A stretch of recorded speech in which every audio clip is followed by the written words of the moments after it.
Musical, my boy, up on the map.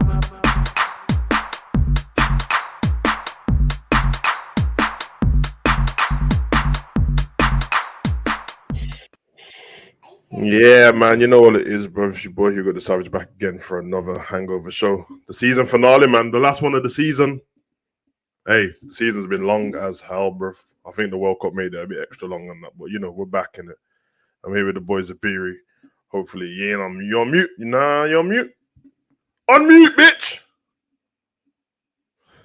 God damn it! Yo, what's going on, man? Come on, bro. Man, you heard a little arguing with them little kids, man. Come on, big up the little one. Nah, one of them start walking early and that man just want to be off the bed as soon as he wake up, running around and that. Oh, Ricky. 10 months, you know. Yeah, nah, man, gotta go get a job, bro. Daughter over there about to be 4 mad lip. Nah, she need to work, fam. Too Man's much advanced in that, bro. That's, you know what I mean?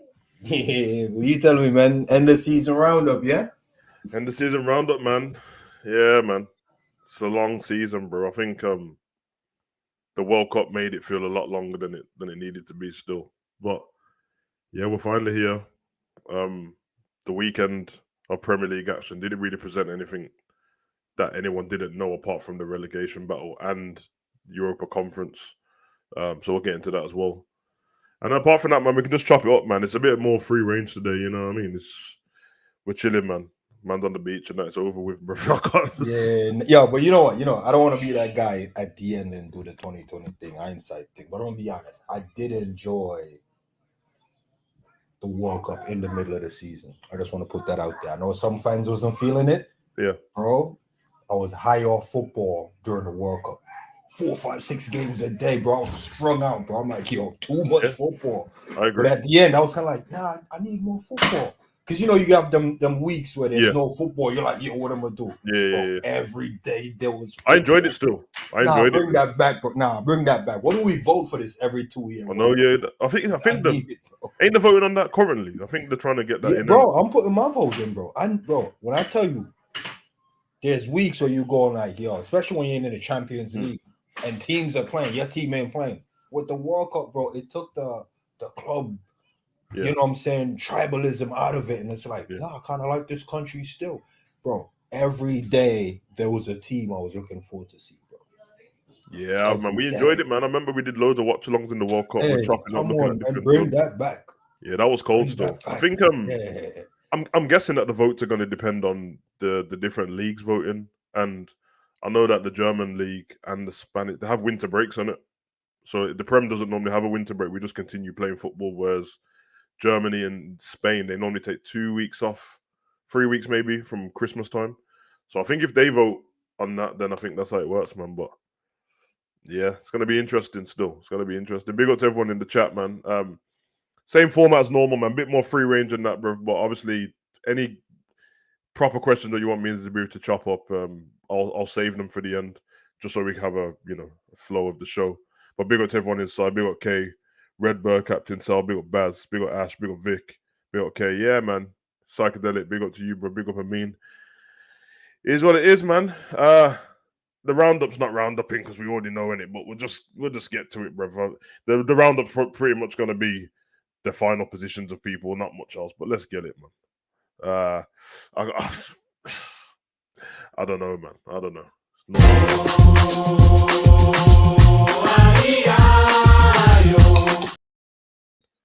Yeah, man. So the scores of the games kind of irrelevant now at this point.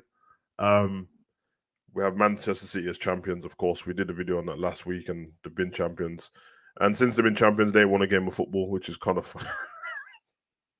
I have to get something to cling on to, bro. They don't care, bro.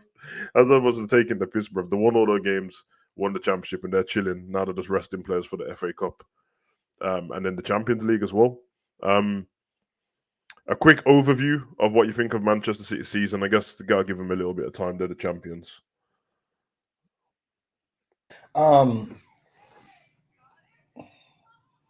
They need to stop the foolishness, bro. Because the way they went into that Community Shield, I think we slapped them 3-1. They had a little slow start, couple draws. Was it 3-1? Wasn't the Community Shield 1-0? No, I thought it was 3-1. Yeah, bro. Is that when Salah spun thingy? Bro. Cancelo. Nah. That was the 1-0, I think. When he spoke. Oh, okay. For some reason, I thought that it was just Nah. Darwin Community Núñez Shield. Yeah, was it? I thought it was just Darwin who scored. Nah, man, it was 3-1, bro. Because man shit. came out. Yeah, bro, man came out of that chest high, like, yo, we're dominating again. And I was like, fam, let's calm down. I didn't like the way the game looked. It's gonna be a long season. And what they did was they started. I don't know if you drive truck, but in truck you have high gear and low gear. Oh yeah, it was 3-1. Okay. Yeah, bro. I'm telling you. So what they did, they start the season at low gear, bro. And just slowly come out of all them gears, bro. And I'm telling you, man, they just crept up, just consistently chopping away, fam. And they did it so slow. Man, like Arsenal was at the top talking about 11 points ahead. And then, man, just, bro, you know they're relentless. They start slow from 0, and they just go from 1, 2. All of a sudden, they're on 100. So if you're just on 75 cruising ahead, you're like, we want, bro, that man to get to 100 eventually. And they did, bro. And it's sad to say, but that man is potentially turning this thing into a farmers league. I know man going to talk about FSG's pocket in that, but bro, the way they start, bro, they start from 0. Yeah, I'm thinking about it now. Each week, it just goes up a notch. Each week, bro. It makes sense because I remember. But I think it's part of the 3-1 now. I didn't take much from the 3-1 game, to be honest. Apart from the fact that we beat them, I already thought they was going to win the league. I think I remember Arsenal going into the league, winning all of their preseason games, and obviously nobody else cares because we're not Arsenal fans. But they were taking it very serious, bro. I remember they were in the USA to beat Chelsea over there. I think they beat Barcelona or someone like that. I remember they were punching up everyone over there, and it carried on into the season. I think Man City's levels are so high that if they have one game where they draw or one game where they lose early in the season, I remember people talking like, oh, they're not the same Man City anymore. And I'm like, bro, the season hasn't gone anywhere yet, bro. And they're right behind Arsenal. And I think the one thing I'll say, what they might be slowing down with, kind of, which doesn't seem to matter anyway, is taking the dominance from the beginning of the season compared to we'll play our game and stuff like that. If there's a team that's going to push us, it kind of makes them better, bro. It's such a weird thing because as you've seen, the season ended on 89 points for Man City. I don't think that's a low point average, but because the levels have been so high and we're used to like 97s and 98s and all that, now it sounds like it's not very high. So everyone's like, oh, this was a rubbish season because Man City only won on 89 points. Bro, they won on 89 points because they didn't need any more points, bro. Yeah, that's a fact. Remember, because like you said in the opening, they won and lost all their games, bro. If they needed them games, best believe if they got to this point and Arsenal was still chasing them down, they would have just played. They would have played their full team against Brighton and played their full team against Brentford and won the league anyway. So it's why I don't really like the argument of. I was speaking to my friend about this in the gym. Actually, we're speaking about like past versus present, and for the argument of having fun and banter online, that's fine, isn't it? But when people try and take it serious and start disrespecting teams of the past because Man City is doing so great, or disrespecting Man City because whoever in the past done so great, I'm like, listen, the point total doesn't really mean anything when you're talking about 10 years ago compared to now. What was required in that current season? Did it require you to get 90 points because the other team got 80, 89, 87? Well, then, yeah, that's the reason why I'll get it. But otherwise, from that, it doesn't really make a difference. That's why when people say, oh, Leicester won the league because the teams around them are rubbish. Leicester they got the points they needed to. And if the other teams around them had got more points, Leicester would have tried to get more points. It's the natural it's natural order of football, bro. You can't, this is a human game, bro. Like, the tactics are the tactics and that. But I remember, like, someone was saying before about Arsenal's invincible season and their points are way lower than the points that Liverpool got finishing second. So I'd rather have the invincible season than finish second, bro. So who cares, bro? It's not a comparison thing. So I think Man City have been overall their season's been great. It can end up being one of the most incredible seasons within the next like month. And yeah, Pep done Pep stuff, and he's changed, and he's realized that he will have to adapt a little bit more of his own game because he's the best at what he does, and he sets the standard for everyone in football. And when that standard starts to drop, he's now realized, okay, I'm gonna have to change the way I play football. A long ball coming out of a Pep team wasn't happening ever before, And now it's like, if I need to go long, we'll bypass your midfield just to get to Haaland, bro, and let him hold the ball up. And you can't. What are you gonna say? Like, oh, bro, it works, and they've been winning, bro.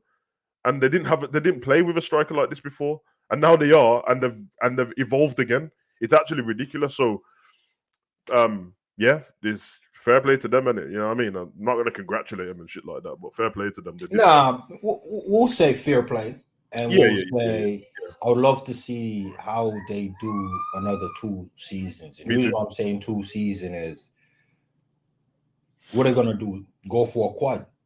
If assuming they get the treble, I'm not saying they have to get the quad, but I'd love to see how they approach the quad, because quad made more minutes, more legs. Yep. You know what I'm saying? And I'm interested to see how he does that. And I'm not like a fan of him to say like, yo, yeah, he's gonna pull it off. But I'm not gonna discredit something that I'm seeing with my own 2 eyes. Exactly, bro. And I'm watching one of the greatest managers I've ever seen, fam. Bro, is at the point now, Pep Guardiola, that you can't really have an objective truth with who's the greatest manager of all time, because there's no parameter to set who's the best. You know what I mean? Because if you go off trophies, we probably can find some manager in Bangladesh or something who's won every title you know what I mean? But we can say at this point, where if someone says that Pep's the greatest manager of all time to me, I won't argue that he's in their opinion. I'll just argue that I have someone else who's my favorite, and I think he's either at the level, but I don't think he's higher than Pep at this point. You're either on level with him. I really don't see it. I'm not even trying to have the Alex Ferguson argument anymore. Yo, listen, his win percentage is the highest in any managerial history of a top level. You're right, a Bangladesh man or a Jamaican coach that I know running up in the the Jamaican league probably got something better, but nah, he's dominant, bro. And that's all I'm gonna say about him. But while we're on manager though, if you had to give the Hangover managerial award, let's do it then. Who you dropping that to this season? Most impressive managerial run this season.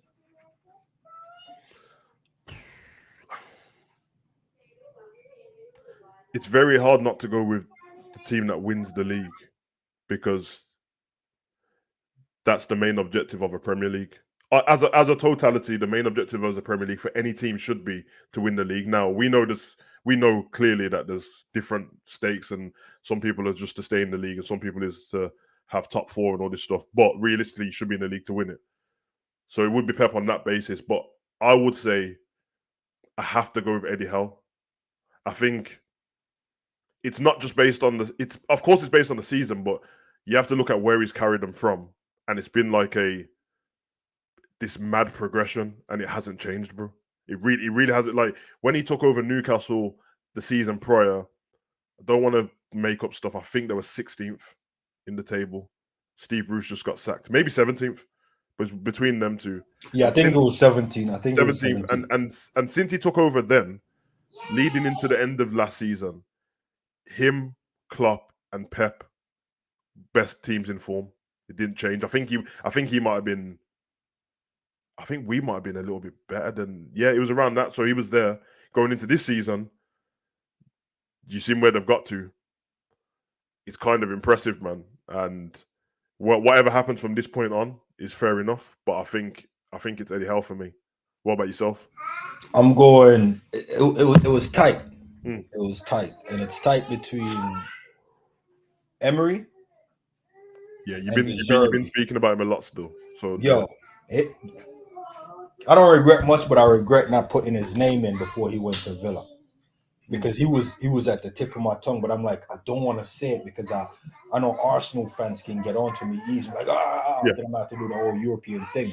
But bro, when Gerrard got sacked and they brought him in, bro, that man was looking stink. Yeah. Finish 7th. Yeah. That's big. But the reason why I'm saying deserved it is you seen track and field, the 4x4, the 4x100, the 4x800, whatever. Bro, the guy running the first, second, and third leg, they're important, but not as important as the anchor man. That's a fact. When Potter left Brighton, fam, we're like, we don't even know this guy. They finished. It's over. Nah, man got that baton and said, watch. Bro, I've never seen a more seamless transition. Bro, When I saw him I have never seen that seamless managerial transition from a successful team to we didn't miss a step. Bro, Zabir, Stride for stride, fam. From what I saw of him prior in Italy, I thought his style of football won't work when he gets to Brighton, because usually when you have an expansive style of football in a different league, when you come to the Prem, you get smoked, bro. Now, I know it doesn't happen all the time, but it's the same kind of like, you'll see these championship teams that blow away everyone and have all these great points. Norwich did it. And when you come to the Prem and be too expansive, it doesn't work. He came in, set standards ridiculous in that club, to the point where I think 3 weeks after I watched Solly March have an interview, and they was asking him what the difference is, and he said, "I love Graham. We love Graham Potter. The football style isn't too dissimilar, apart from the fact that his demands on what we do never shift, bro. Like, there's no, if you can't play out from the back, don't worry about it. Well, you can kick the ball long, no. And if you watch their goalkeeper, bro, he will not kick the ball long, hardly ever, bro. He's playing through balls from the back, bro. And I watched him make a mistake the other day, and when he got the next goal kick, he just did it again. And I seen his manager happy, bro, because he's trying to set a different kind of standard.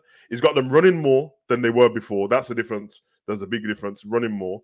They've got a lot more belief. And I feel like maybe mentality-wise, even though they thought Potter was great, I don't think they had any belief that we're going to go somewhere, though. We'll be a top 10 Premier League club. We'll beat the big teams every now and again, and we'll probably stay in this position, and we're happy with it because we're Brighton. This guy's come in and said, "No, I wanna do something," and I'm not making this up because he said it in his interview. He wanted to get Europe. He's got it. He didn't get conference. He got the Europa League, which is massive for Brighton. And then when you see his interview the other day, and Pep's talking great stuff about him, which I kind of seen some similarities between Man City and Brighton this season. And I'm not saying that Pep copied him, but I'm saying they definitely took stuff from each other. I know he already said that Pep was the guy that he's always studied. And he's obviously been studying other managers as well. And this geezer's cold, bruv. He's cold. And Brighton as a football club, I'm not saying they're doing it the complete right way, because eventually they're going to want to keep on to their best players. But when their director of football came out on Sky Sports the other day, was speaking about it, said, "Listen, we can't afford to do that right now. But we do want to get to a point where we can. And being in Europe will help that." And I think it came up with 43 million they've spent on all their players that everyone rates on it. Apart from, take McAllister out, but with Basuma, Kukurea, Estepina, Casado, Enciso, 43 million. They've already made 200 million back off the people they've sold with Basuma and that. And Casado and McAllister are going to leave within the next week, maybe, which is probably going to be another 180, 170. It's ridiculous, bro. So, yeah, man. You saying him or was Emery getting it? I don't want to give it to Emery, man, because then I'm going to have to big up Mings, and Mings did stuff still. But, bro, I'll say Emery's close, because the thing is, people are going to be like, both got the job in the season, innit? They both took over in the season. Yeah, but I think Emery did more with the team to get them there. But the level De Zerbi sets, bro, it almost looked and go, that is a step up from Potter. Where we know Emery is a step up from Gerrard. But yeah, when people look at Potter and be like, nah, Potter's a cold coach and all that good stuff, I think as players as well, there's level for everyone, right? Yeah. So I think Potter will be from a low to mid level. De Zerbi look like he can go from mid to high level.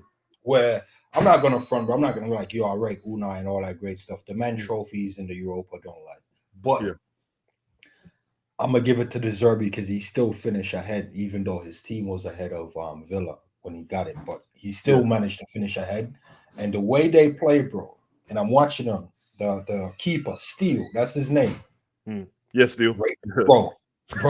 Bro, let me tell you something about Man Brighton. played like a number 10, brother, and goal. Let me tell you about Brighton, fam. I'm watching the game, right? I'm trying to watch it against City. Oh, yeah, Matoma. Sorry, Matoma was on that list, what I said as well. Yeah, Matoma as well. Yeah. Bro, I'm watching the game, and the way these men are playing with City from the back. I'm like, bro, I pulled over. I was dropping. Now I pulled over. I'm like, what the hell am I watching? Bro, the men them over. Bro, I said Pablo might be a Brighton fan. I might be a Brighton fan. Bro. I might be a Brighton. Bro, that football is nice. Bro. No, I know people have been saying it all season. You Now, can go back and check when all you the watched them tape. against Man City the other day, bro, I just seen them keep splitting man open, bro. Like it was ridiculous, bro. The counter attack was cold, bro. And the only problem they've had all season is, which remember I mentioned it to you a couple of weeks ago about Matoma's been so cold, but in the final third he gets it wrong so much. And apart from Ferguson coming off the bench, Danny Welbeck doesn't offer enough goals for what they need going forward. Yeah. And I don't say get rid of him because he's been a big part of what they've done. But if they get a clinical, which they've just signed it? It's not João Pedro, is it? It's the other Don. You know who I'm on about, bro. Was it from Watford? Can't remember. They signed someone, man. Someone's on his way over anyway. But they need, if they had someone like Isak at Brighton this season, they might have got top four. Yeah, they might have got top four. Because I watched them. They might have got top four. They should be in the FA Cup final at the moment, and they're not. But they should have beat Man U. They had bare chances to. They kicked us out the cups like it was nothing, bro. They just brushed us aside, bro. And no, they violated us. To be fair, bro. But we got smoked, bro. My two worst games for Liverpool this season, in terms of not just us being bad, the other team being good as well. Brighton and Brentford, bro. Bro, name a team. I don't remember if that was a home game when we won 4-3 against City. When Bobby chipped the keeper, I think that was a home game. That was a home game. Yeah, we don't win at the Etihad like that still. Yeah, but the point I'm getting at, bro, you hear Liverpool score 3 goals at home, you're like, yeah, they probably won that 3-1, 3-0. Bro, Trossard, remember Trossard was at Brighton, and left, and we're like, oh, they done now, because Trossard left. They just put Matoma right in his spot, bro. Bro, that man are seamless this season, fam. Yeah. Bro, no team lose a man that scored a hat-trick at Anfield and lose the manager that people say he's doing bits and still do bits. Listen, we all have to be honest, man. And when they lost Basuma, it was bad enough. Then they lost Trossard, and they lost Cucurella. And at the time, we're like, so he's the best left back in the league apart from the big teams. And my man is the best left winger in the league apart from the big teams. And he's the best. One of the coldest sentiment. And one of the coldest manager as well. Don't forget the manager. Bro. I'm telling you, bro. I'm telling you, Sasado and McAllister made everyone forget that Basuma exists, bro. Listen, man. That was one of them games I just had to be honest with myself. I'm like, first of all, they got the free throw at Anfield, bro. But that one when they kicked us out the cup, bro, and Matoma was just smoking and that, and Solly Marsh was making us look like dickheads, bro. I'm like, bro, yeah, man. But that's good football for you, man, and I have to respect it. So they got their European spot. Obviously, Arsenal, Manchester United and Newcastle get their Champions League spots. I'll say for Arsenal, let me not do the bias thing. They did have a great season up until the final 10 games, bro. That's where I'll leave it. Instead of me being a dickhead and saying they've had a shit season, because they clearly haven't. They had man on you know what I mean, walking on eggshells for a lot of it. But listen, I'm gonna say something in it, because everyone keeps throwing around this like, it's a bit lazy still. Everyone's like, oh, this team bottled this and this team bottled that. I think if you get to like the last game or the last 2 games and that, and you just can't get over the line, I don't think you've bottled it. I think you just didn't get over the line, bro.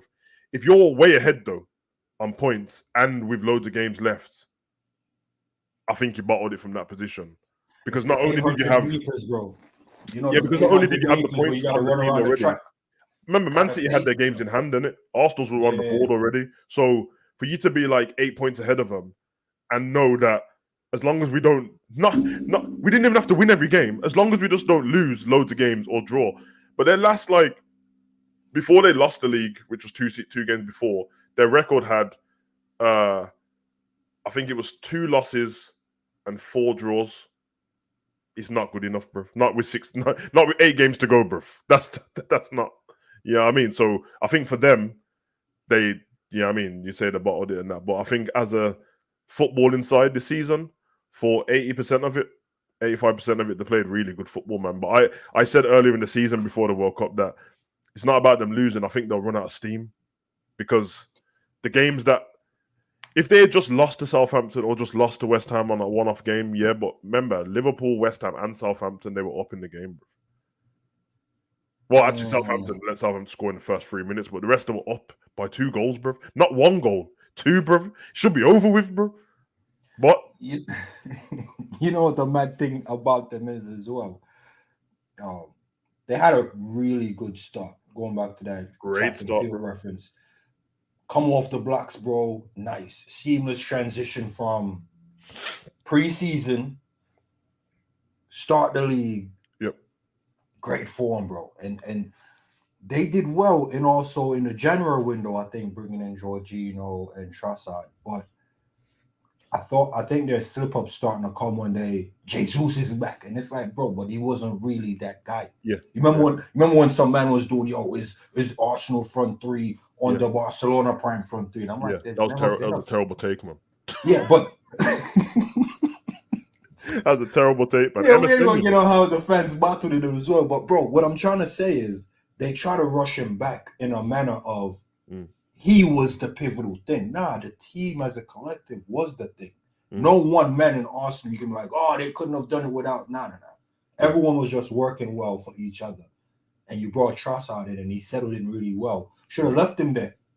Yeah.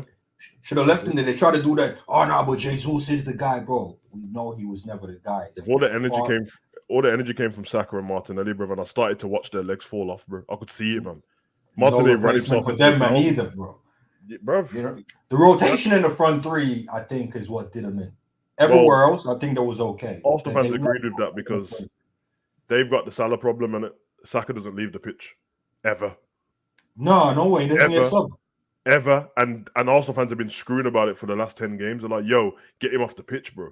Because you know, against Liverpool, he was rubbish in it in the second half. First half, I wouldn't say he was rubbish. I think the game was Nah. I'm gonna defend the guy, and I'm not defending the guy. Let me take that back. Let me defend this point.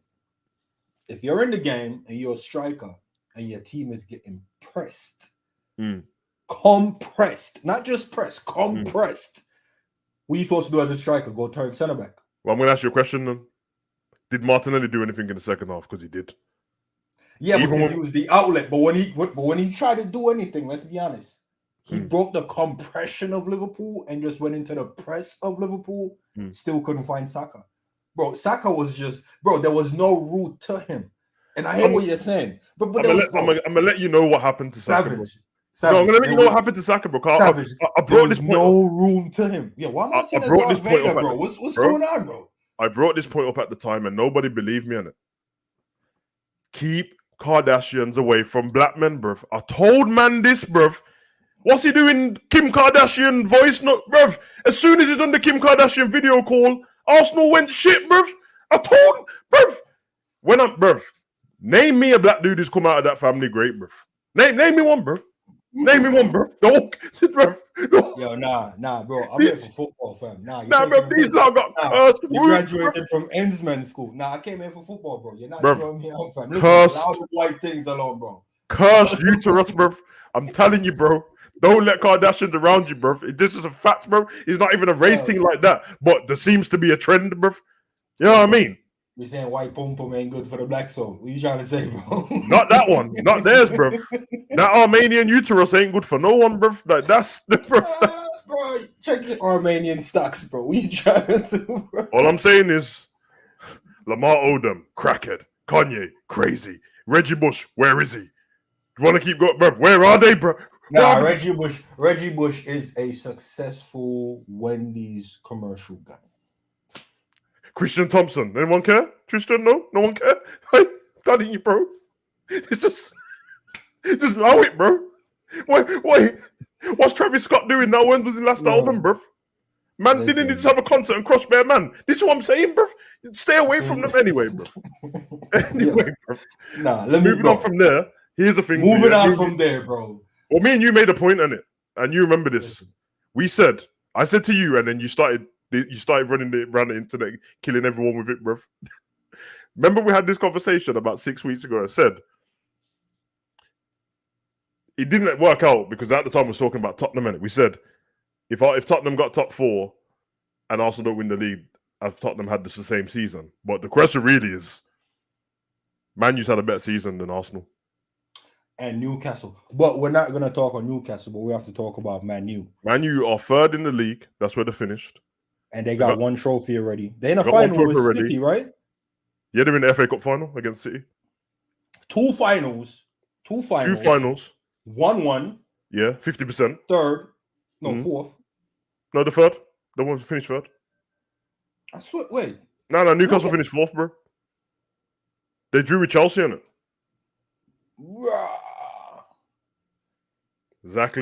Exactly, bro. So, just saying. I know we're Liverpool fans and that, but I'm not biased, bro. United's had, you know what I mean?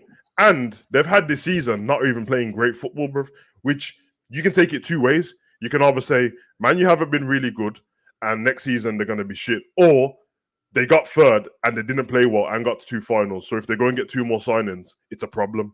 And I'm going to let everyone know early, innit? They're a problem next season, bro. They are, bro. Because all they need another striker. I think Martial will leave in the summer. I think that's not working out. It hasn't worked out for a long time. Rashford needs to play on the left wing, not up front. They got Casemiro in. He done bits. He did have a stinker part. There's a mid-season where he was a bit stinky, but the rest of the season he was great. Martinez done great. But once he come out of the squad, Martinez, when he got injured, he was holding onto the ball for too long and putting them in trouble. As soon as he went out, they carried on winning their games. And then Bruno's just Bruno, and he's a weird guy. They did it without playing windows away, though. I don't think there'll be that much of a problem, to be fair. That's fair enough. Well, what I say is, for Man City, the big thing usually is the league's so tight that you just have to beat the teams in the top six and top four. If you beat them home and away, or you win at home and draw, you normally win the league, innit? That's normally how it goes. There's a formula as well. Unless you can't lose to teams they're gonna beat as well. So you know, like that's a fact. Yeah, because if you lose to Forest and they win against Forest, they up 3, so they get back that 3. So yeah, that's a fact. So you have to. It's not important. But let's say we know, City always slapped up Burnley, right? I hope they don't when Burnley comes up, because they always slap Burnley. They always slap Burnley, bro. Always slap Burnley, right? Always. But then we go play Burnley and we lose. Yeah. Us beating City is irrelevant at that. Yeah, it's a 6-pointer then, and it's like we beat Man U 7-0 and then lost to Bournemouth the next game. Yeah. So yeah. And I think that's what happened to Arsenal, fam. Arsenal, I mean, they lost some of the top 6 games and draw a few of them, because I know they lost to City. They beat Chelsea. They lost to Man U one of the games. They lost to Man City. They they drew with Liverpool. Yeah, bro. Remember, let me see. They finished on 84 points, and Man City finished on 89. If they had beat Liverpool in that game, and they had won and beat Man U, Man U, they would have been on 90. Yeah. So you can't lose to the top 6, but also don't be drawing against Southampton and West Ham, because we're gonna beat those teams. I mean, obviously we didn't beat. And if you are gonna do that, let's be honest, bro. Every season, it happens to Man City, it happens to Liverpool every season as well. Normally, it's either a draw or a loss against one of those teams, but it's a one-off, bro. So you had like Man City, Southampton, or Man City, Crystal Palace in the past, or Man City, Norwich, and you've had Liverpool. Liverpool's is normally West Ham or Leicester, to be honest, bro. It's always them. Thank God one of them is no longer here, I know. Bro, we needed FaZe to give us them 2 goals, fam. Shit, we couldn't score in that game to save our life. No way. He scored yesterday as well, innit? The FaZe, bro. He scored on his last. He scored in their last. Nah, man's been scoring all season. What are you talking about? But what I want to ask you about Man U while we on them before. Yeah. Off is, I think, I'm not sure if it's nailed down, but I think De Gea is staying. What do you think about that? Yeah, what do you think about that? Big for him or no? They need to move on from De Gea still. They still got Henderson there, or did Henderson move on? Nah, he went to Nottingham, innit? Yeah. Oh yeah, he was with the cap and that. Yeah, and then they brought Keylor Navas in, but yeah, De Gea he got the most clean sheets this season. He's a weird one, man. He's one of them ones that, like, I've always rated him as a goalkeeper, but when the basics start going away from your goalkeeper in certain instances, and it's costing you in like big games, then yeah, probably not. He's never going to be a number 2 for Man U, so they're going to have to get a new number 1 and let him go, or he carries on and stays there, bro. But goalkeepers have longevity on their side, so we'll see. Ten Hag said he wants him to stay though. I think he's trash, and it goes against my previous argument to say how he's been performing. Yeah, but he's only been a standout player in a crap Man U team. Oh yeah, that's why he got player of the season 3 seasons in a row, because there was shit. Crap defenders, and he was constantly under fire. And when you're in a big club, pulling out some of the saves he was pulling out, bro, which Man U team is having 14 shots on their target for the goalkeeper. Exactly. Bro.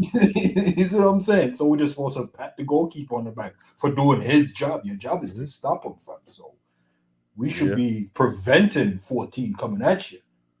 It's you true. know what I'm saying? So are we gonna just big man up for doing their job? No, that's exactly what Roy Keane said, bro. It's his job. So,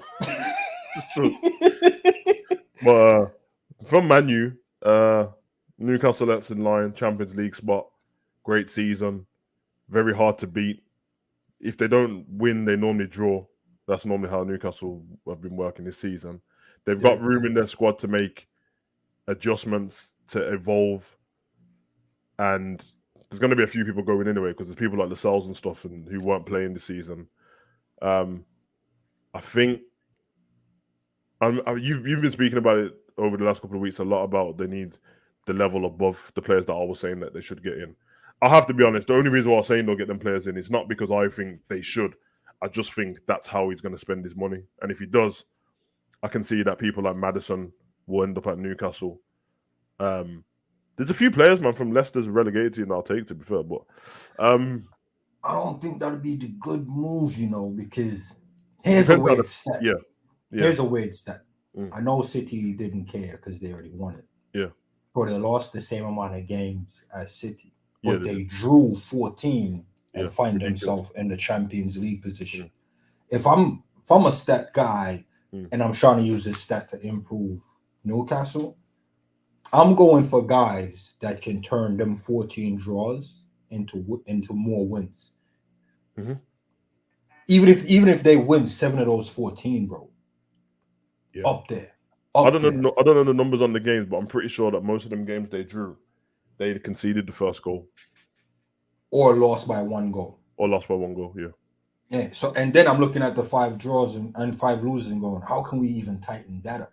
It's got to be something. It's weird because at one point in the season they had the best defense, and on top of that, their strikers have scored. Like Callum Wilson finished on 18 goals, I think, which is bad boy for it. That's great. That's what the teams in the top are doing. 18 goals, 19 goals, 20. That's Isak didn't have a full season though. He didn't. He was injured for most of it. After the Liverpool game, he got injured. He was out for a while, then came back. Sam Maximin was injured for most of the season as well. Almiron he was playing before the World Cup. He got quite a few goals, and then he kind of fall off. Was he injured? He fell off a little bit in terms of goals, but then he got injured as well. He was sidelined for a bit. Bruno as well. There was a part where he wasn't playing well. I remember watching the games, bro. No. I think he started well, petered out. Well. Yeah, but then it's almost like, I don't know if people figured him out. I don't want to give away his card like that, but he was cold, man. We're like, the most important player. He was cold, man. So it's Bruno, and then all of a sudden he just went dry. And then I think when he went dry, that's when Almiron kind of went dry, and then Joelinton stepped up. Yeah. Then Callum Wilson kind of chipped in, and it's like, okay, we're not just going to depend on the one guy. And then, I think Willock even stepped up. Willock was great this season, man. He was really good. Cooking still. Even Murphy and them, man, bro. These men were cooking still. I think but they tried to finger, though, innit? Towards the end of the season, all of a sudden, Eddie Howe tried to play. He tried to get Isak and Wilson on the pitch at the same time, and that's when they weren't doing that before. It was one or the other, and Isak started to play over him, and then Wilson will come on and score in it, which obviously should give him the opportunity to say, well, if you're going to keep coming on the pitch and scoring, you should be starting. But Ishak's so good on the ball, so they're going to need to figure out that little dynamic as well. Same with they pushed them left wing, bro, because no disrespect to say Maximin, he can do the hard yards from their box to the opposition box. But then he runs into a wall. He's got. You'll get what I'm saying with this reference here. He's got the same football IQ in certain instances as Traore, bro. But he's a little bit. He's better than Traore. 100% correct. That's 100% correct. Yeah. The only thing with him, they will do everything to get to the byline or that final third, and you're like, this is incredible, and then nothing happens, bro. It's so accurate. The only thing is one looks more in control and saucy, and the other one just looks like he doesn't have the ball under his control, and it's a chaotic tank coming at you. None of Yeah, because they Traore always dribble dribbles in is his- close. Yeah, it's not close quarters. Well, he dribbles like Roberto Carlos. He kicks the ball really far ahead of him, and you can't catch him, and he's strong. So it's just like, and then Seb Max. There is thing though. What Seb Max sometimes, yeah, he gets into this part in the final third, and he just looks. He doesn't look up at all. He just looks at the ground, and he starts playing how I would have in school, bruv. In like, you know, when you're young and you got bare skill, you just start doing mad stuff. It's Nah, I watched him do like 5 step overs, cut that way, go back, and then just pass a regular ball to Willock. I said, big man, why are you passing the ball? Nah, the coldest one, man did a man in, and I thought the man ankles went, and he went that way, but he came back and did man again. By the time he turned back every time, but for no reason, bro. Yo, nah, Savage, I'm watching the game because he does it. It's like a trademark of it. He did man ankling, and man had to recover. As soon as man recovered, there he is again. The man is looking at him like, bro, why are you here? Bro. Like, you already did me in. Did him again, bro. I watched the video with him on YouTube with, I can't remember what the YouTuber was, but they were doing like freestyle moves and crossbar challenges and all that. And in between, he was asking him questions, and he said he grew up playing freestyle football in the cages. I said, you can tell, bro. Because his whole thing is trying to embarrass man instead of the result, bro. So I'm just like, bro, your ankle broke him in that, bro, but your team ain't gonna score, bro. Stop doing that. No, but I rate him still. I think he has room for improvement. But Definitely I think it will require a different manager. Not saying Eddie Howe can't do it. I agree. But it's gonna come with an ask. You know, like Pep is gonna be like, fam, if you do one more step over, I'm taking you off the pitch. Eddie Howe wouldn't be that type of manager, and it will take that type of manager to go, bro. You see this part of your game, cold. But here's what: it's a team sport, fam. So you see when you dump him man one time and get that room. I need you to be passing it. If you ever cut back, fam, I'm taking you off. That's why Eddie Howe doesn't play him. He didn't play him. Oh, really? He doesn't play, bro. He's been back from his injury for ages, bro. And every time I watch, I was wondering that, bro. I'm seeing Isak, but I thought it was more of a credit. Nah, they've been bringing him on for like 8 minutes and that, bro. Because he's got that little mad hairdo now, innit, bro? He's got bare beads and that hanging off, bro. This geezer's cold still. Man, tell him to drop the Gucci headband as well. I don't realize it's gone, bro. It's gone. Nah, you know what? Nah. Let me retract. Big up Eddie Howe for setting standards. Because I was saying, you have to, man. Bro, managers need that. And no disrespect to the other managers that don't. Bro, you have to put that standard on your team. You can't just go out there and do foolishness. You see what I'm saying? Or over games. I feel like he's one step away from coming on the pitch with the feather earring, the long one. I feel like that's his next move, bro. Because it's just he's just coming on with bare vibes and that. Like, bro. When I found out it was Gucci headband, though, I'm like, bro, at what point is this necessary? It's not necessary, bro. It's not that big of everyone inside, man. Okay, Newcastle, that's them. I'm not trying to do this, bro, because it's our team and we speak about them all the time, bro. So let's talk. We spoke about Brighton already. Yeah, Liverpool got 5th, bro, and we're in the Europa League, and it's first days. I can't get it, man. But it is what it is, isn't it? Yeah. Villa, innit? Villa, UEFA Conference League, bruv. Yeah, Emre's done great, man. Emre's done great to get him in that position. I'm not going to all of a sudden pretend like I rate that conference. I really don't rate it. But in the league, finishing that position from where there was great because it didn't really look like it at any point. It's funny, because when I was in the gym earlier, there's a guy in there that he used to speak to me, but then I told him to, like, you big man, I'm trying to work out and you're talking too much. And because when you speak back to him, he never lets you get a word in and he just talks shit, bro. And he come up to me today, all of a sudden, he ain't spoke to me for about 10 weeks, bro. And he's just smiling. He's like, did you watch the Premier League? I'm like, duh, of course I did. And it's just like, yeah, man, I'm buzzing, Villa. We got we got European football and that. I said, this is why I can't stand this Conference League, bro. It's getting man gassed up from finishing in 7th, bro. So I said to him, nah, well done still, man, but I don't rate that trophy. And he's like, nah, I get it, but I said, nah, big man, I don't rate it, bro. Just allow me, just leave me alone, bro. But Emre has done great. Nah, Savage, I might have to call you out here, man, because I think you're taking liberties, fam. You see 7th to 10. Yeah. 7 to 10 is top 4 for promoted teams. Hear what I'm trying to say to you. When a team gets promoted, the highest they can finish is 7th. Okay, that makes sense. And the reason why I'm saying this is a team that gets promoted and finished 7th, bro, that's like winning the league. Bro, we just came up and got 7th. Yeah, but Villa didn't just get promoted. No, but what I'm trying to say to you is you're trying to make off 7th like it ain't important. Talking about man with 7 walking around with their chest out. Bro, they should. Because they're not the big 6. You see what I'm saying? So let's be honest, bro. Okay. After the big 6, you're next. I'll give you this one, but you have to realize I live in the city of these idiots. They walk around all season. They walk around all season like they've just won the Champions League already, bruv.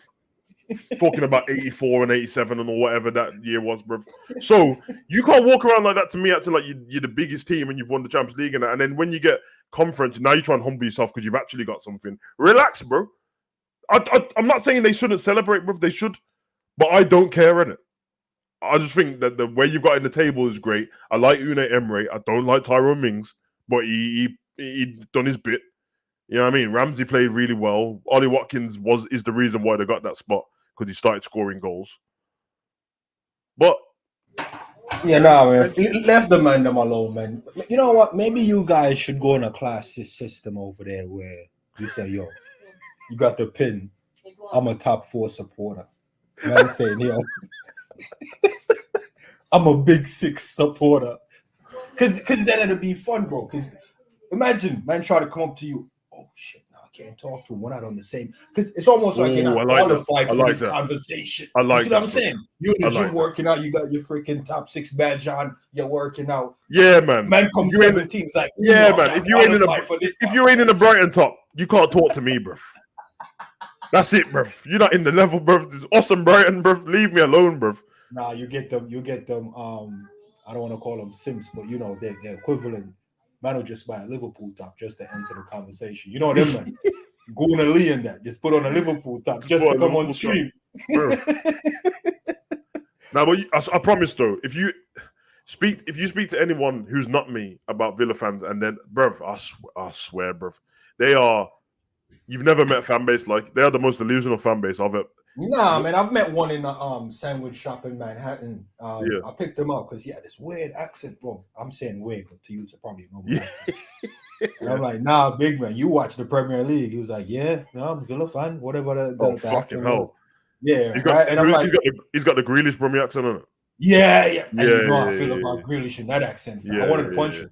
Now I'm not savage. I'm violent. I wanted to punch him. No. With that, you got to understand that they're from the same city. But there's 2 different accents. Yeah. I asked him straight up, do you really rate Mings? Oh, yeah, love the lad. Bro, the man was raving about Mings. It's crazy that you say this because you know that I don't like Mings in it. But I have to preference with before this season. Yeah. At the beginning of the season as well. If you speak to Villa fans, bro, and I mention Mings, they're like, yeah, no, he's a clumsy. He keeps making mistakes. So if they try and cook me now, I'm like, listen, you agreed with me not long ago. Yeah. I've not lied, have I? I've come on. When we had that game, I said he played well. When he plays well, I'll say he played well. I still think he's an average footballer, but he done his thing, bruv. Because you know what Mings is? He's a back to basics defender, innit? And the reason why he looks so basic to me is because football's moved on from back to basic defenders, bro. So when you have a game where your team playing low block and you're going to cross the ball in constantly, Mings will look like the best player on the pitch because he's going to win every header because he loves it. He's bigger than everyone. And he will block the ball with every part of his body. He will. But that's fine. Bro, he was raving about him. And I didn't want him to know I'm a Liverpool fan because he even, I didn't at the time. Yeah. But I really wanted to ask him, if you had to choose between Mings or Gerrard, who would you want to stay? The manager or the player? Oh, the Lord. Yeah, bro, the way he was talking about Mings, bro, I'm like, yo, is that how I sound about VVD? But then I'm like, yo, nah, man, there's different levels, bro. But I ain't going front, man. That he seemed cool and level-headed still. He wasn't really delusional. The Gerrard and thingy thing. I think, listen, Emery's way steps ahead of Gerrard, and there's not even any shame in that, bro. He's more experience. He's managed the big teams, PSG and all that, bro, and won all these trophies. I don't think Gerrard's a shit manager, but I don't think he's at the level yet anyway. But the reason why it didn't work out from a Villa is because everyone has this thing about Lampard and Gerrard and these kind of people that, oh yeah, the young players are going to respect them because they grew up on them. Yeah, they respect you as a footballer, bro, not as a manager, bro. In fact, it probably pisses them off more because they have this like this great feeling about you as a player, innit? So it's like me playing for Liverpool and Gerrard's my favorite player, but then when he comes in, he starts speaking to me like, "Yo, do this and do that and blah blah blah." And I'm like, "Yo, I liked you, bro, but now you kind of pissing me off, bro." Just, you know what I mean? Whereas Emery is coming with the respect as, let me not talk, just look at the Europa Leagues I won. You know, I think something that's overlooked while we're on this topic is instruction. You see more times when a manager go to a club, and I'll use David Moyes, I think it was. Yeah. I use him as the other point of the argument. Manu. So with Emery, when he comes in, he went back to the original Villa team, but he just gave them different instructions. Like I think people are underestimating instruction. Like you can have the same players and get different results. You see what I'm saying? Where I think Moyes, he went to Man U and he was like, "Yeah, no, I'm not keeping nothing Fergie does. I'm just gonna chop that up and I'm gonna bring my own thing, grab man like Fellaini and do the kick up man in midfield thing."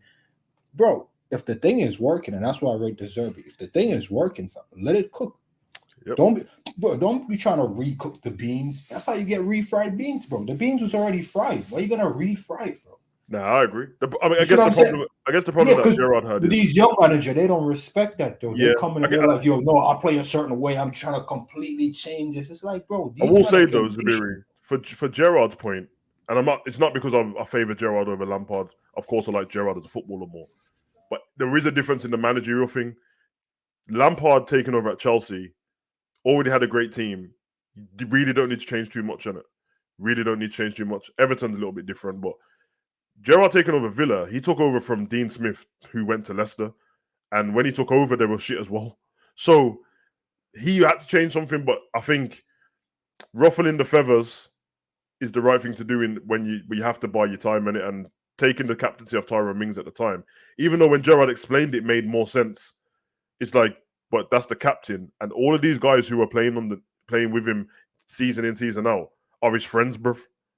They're his friends. You're the new one coming in. So they're like, so you're just going to do this to our captain and that, bruv. Okay. I literally watched them. I watched them give up here to get him sacked, bruv. I watched it, bruv. I was like, hold on a minute.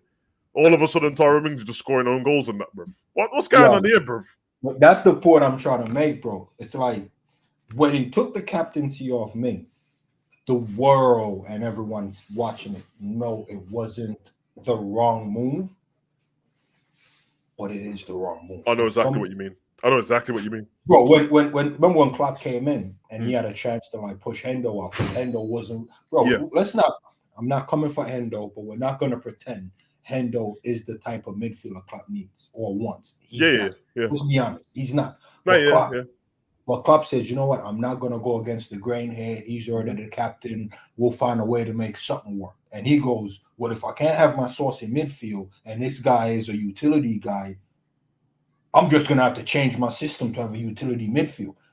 Agreed. And that's how Hendo becomes one of the coldest midfielder, bro, because Klopp just made, okay, instead of going for saucy midfield that runs the game, I'll just go for a midfield that clean up the game. Okay. And he did that. So what I'm trying to say is when Gerrard stripped man of the captaincy, bro, Lampard going to Chelsea, he chopped that big team up, fam. Jorginho sitting on the bench, looking at Mount running around, a little 18-year-old. Freaking the other Donny that went to Brighton. What's his name? The little short dude, like 5'4". Thingy, Billy Gilmore. Yeah. Jorginho, watching Jorginho with the freaking that Europe League y'all got. Bro, he just won that. Man doing the fancy skip pens and that. Then he's seen Billy Gilmore on the pitch and he's on the bench. Yeah, because Lampard tried to do the let's bring in the young English player thing. Let's bring in the British players. But I'm like, Chelsea's never been that. The whole like Lampard should know that himself. He was probably one of the only English guys in there, bro. Him and John Terry, bro. Everyone else was like, so I don't know what you're doing, bro. But they try and do this culture thing. Yeah, bro. You'll know this year when you speak to fans, they start talking about, let's do stuff the West Ham way and the blah blah. And I'm like, bro, some of you teams don't have a way and they've never had one. So to call it the West Ham way when you've always been shit, why would you want to? So it's a weird situation, man. But moving on from there, we'll go quickly. Leeds, Leicester, Southampton, gone. Relegation. You know what I mean? Luke Ayling, get out of here. I'm happy. But Jack Harrison and Rodrigo and that, you got clubs. No, so you're not going to say Bun Bamford, fam? Oh yeah, I'm gonna get to him. But I'll let you take that one because we spoke about him being stinky. Let's be honest, bro. Because Leeds ain't my team, I can say this, innit? I watched him miss an open goal against Leicester, bro, and he would have kept him in the league, bro. I'm just saying, bro. I'm not gonna cook him. I'm not gonna cook him. And then last week he missed a penalty as well. Remember? I'm not gonna cook him just yet. I'm gonna say shout out to Nanto and Somerville, man.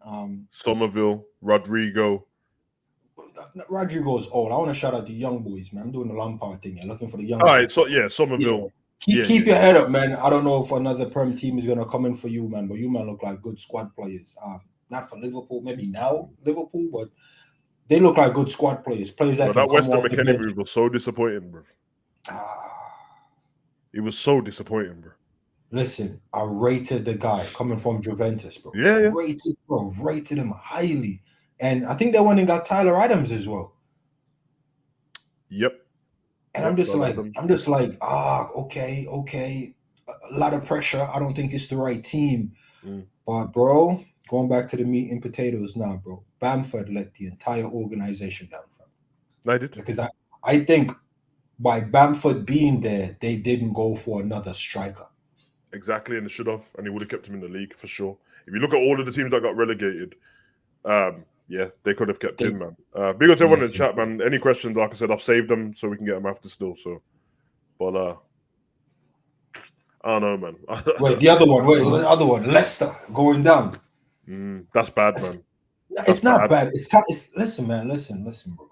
Their club's in turmoil as it is, bro. Like in terms of money and stuff. So Leicester going down. It's not this reason. It might be loyalty to player has a downfall effect, especially if you already have the player for 4+ seasons.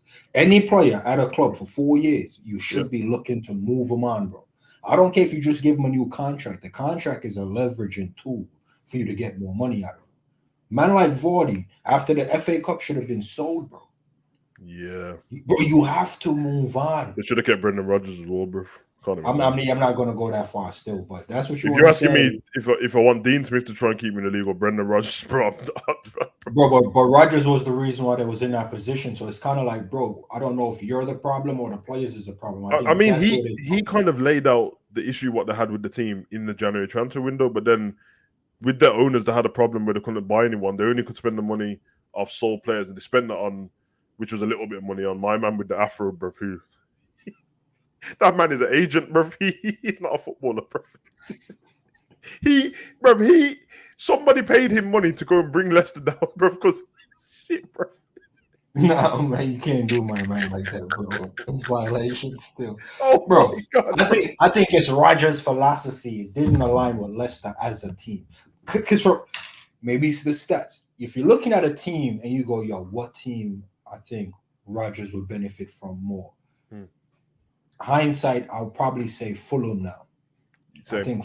I think Fulham. I wouldn't even say Brentford because there's a weird team. They're so weird. I don't even know the manager's name. But Fulham, I think, would have been the better team. But I think Fulham was just coming up and Fulham wasn't there at the time. So him going to Leicester thinking, well, they're in and around top 10, so I should be able to get something out of them. Nah, bro. That is the margin of you going to looking at the table now. You were like, oh, Brentford finished 9. Yeah, I can go there and get them 6. You're over ambitious. Because if you go in there and make the wrong moves, all of a sudden you're going from 9 to 19.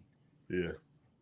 So that's basically what happened there, bro. You can't just go to any team thinking like, yeah, I'll go there and sauce. You have to match the identity, bro. Yeah, he's went bad because there was a moment when he kept finishing 5th and he should have got top 4, and then they didn't add on. Then they got a few players in. They won the FA Cup. Bro, if I finish with a team 5th and I have my striker and he's Vardy, and the other striker after that is Iñárritu, then the other striker after that is Daka. Bro, which one of them striker is going up a level beyond Vardy? Every time Daka comes on the pitch, they look better, bro. So yeah, but he's not really going up a level. No, he's not. But I mean, there's not going up and then it's getting relegated, isn't it? And your point made perfect sense. It felt like to me that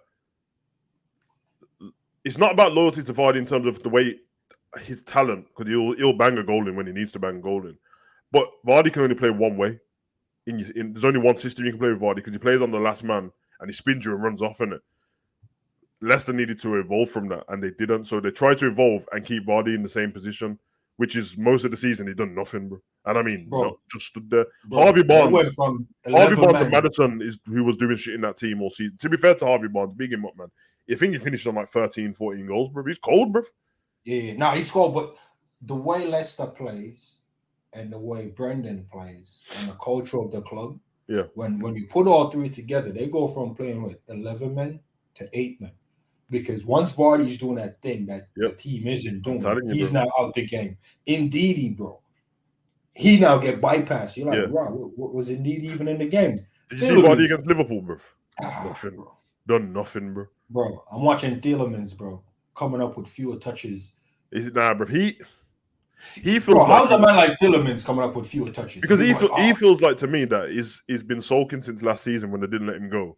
And all of a sudden he's just done fuck all, bro. And when I'm watching him, I don't know, man. But Leicester, you have to hold that still. And your fans are scumbags, bro. I've been right next to their fans in the stadium singing off your nasty songs and that, bro. So yeah, get out the Prem, innit? Do your thing. The best thing about Leicester, bro. The best thing about Leicester's Cav, bro. After that, I don't care about you, bro. So safe. This is what it is. I don't know. All of a sudden, Leicester get relegated, man, going on holiday. Sounds suspicious. But anyway, Southampton. Same problem I said at the beginning of the season. I'm gonna say this about time. Get out of here, man. About time, bro. Bro, they've been ducking relegation for like 6 seasons. It was literally the team I picked to finish dead bottom at the beginning of the season. I said they've got loads of issues. The fact that they can't score goals is a problem, which is crazy that they scored 4 against us. But they can't score goals in it. Their striker was Shea Adams. Don't score goals, bro. And the other guy, they got a Armstrong. Is it Armstrong? Looks like he scores loads of goals. When you check how many goals he scored, it's about 4. So Ward-Prowse scores all their goals, and he's trying to do everything. He's trying to do defensive midfielding and attacking, and then they've got all these young guns around who are talented, but there's nothing around. I feel bad for their manager because he came in so late. It was over for him after like 3 games. He couldn't do anything. Bro, it was over for that manager 4 seasons ago. It was over, bro. Now they've changed their manager 3 times this season, isn't it? Yeah, bro, but that's what I'm saying. It doesn't matter who they bring, bro. Yeah, it's bad, man. But that's the Barclays Premier League, man. Guys, got you questions for after, actually. In fact, I'll have a mid-break and answer questions now, bro. Fuck it, bro. Yeah, I mean, because there's some going up and that. So let's get the questions.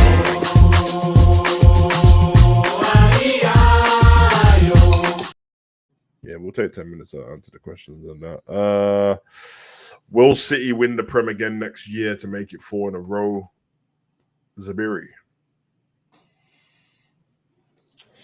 Obviously, we ain't seen transfers and all that yet, but because listen, man, I don't want to say this now, man. Like Zabiri said this still. So,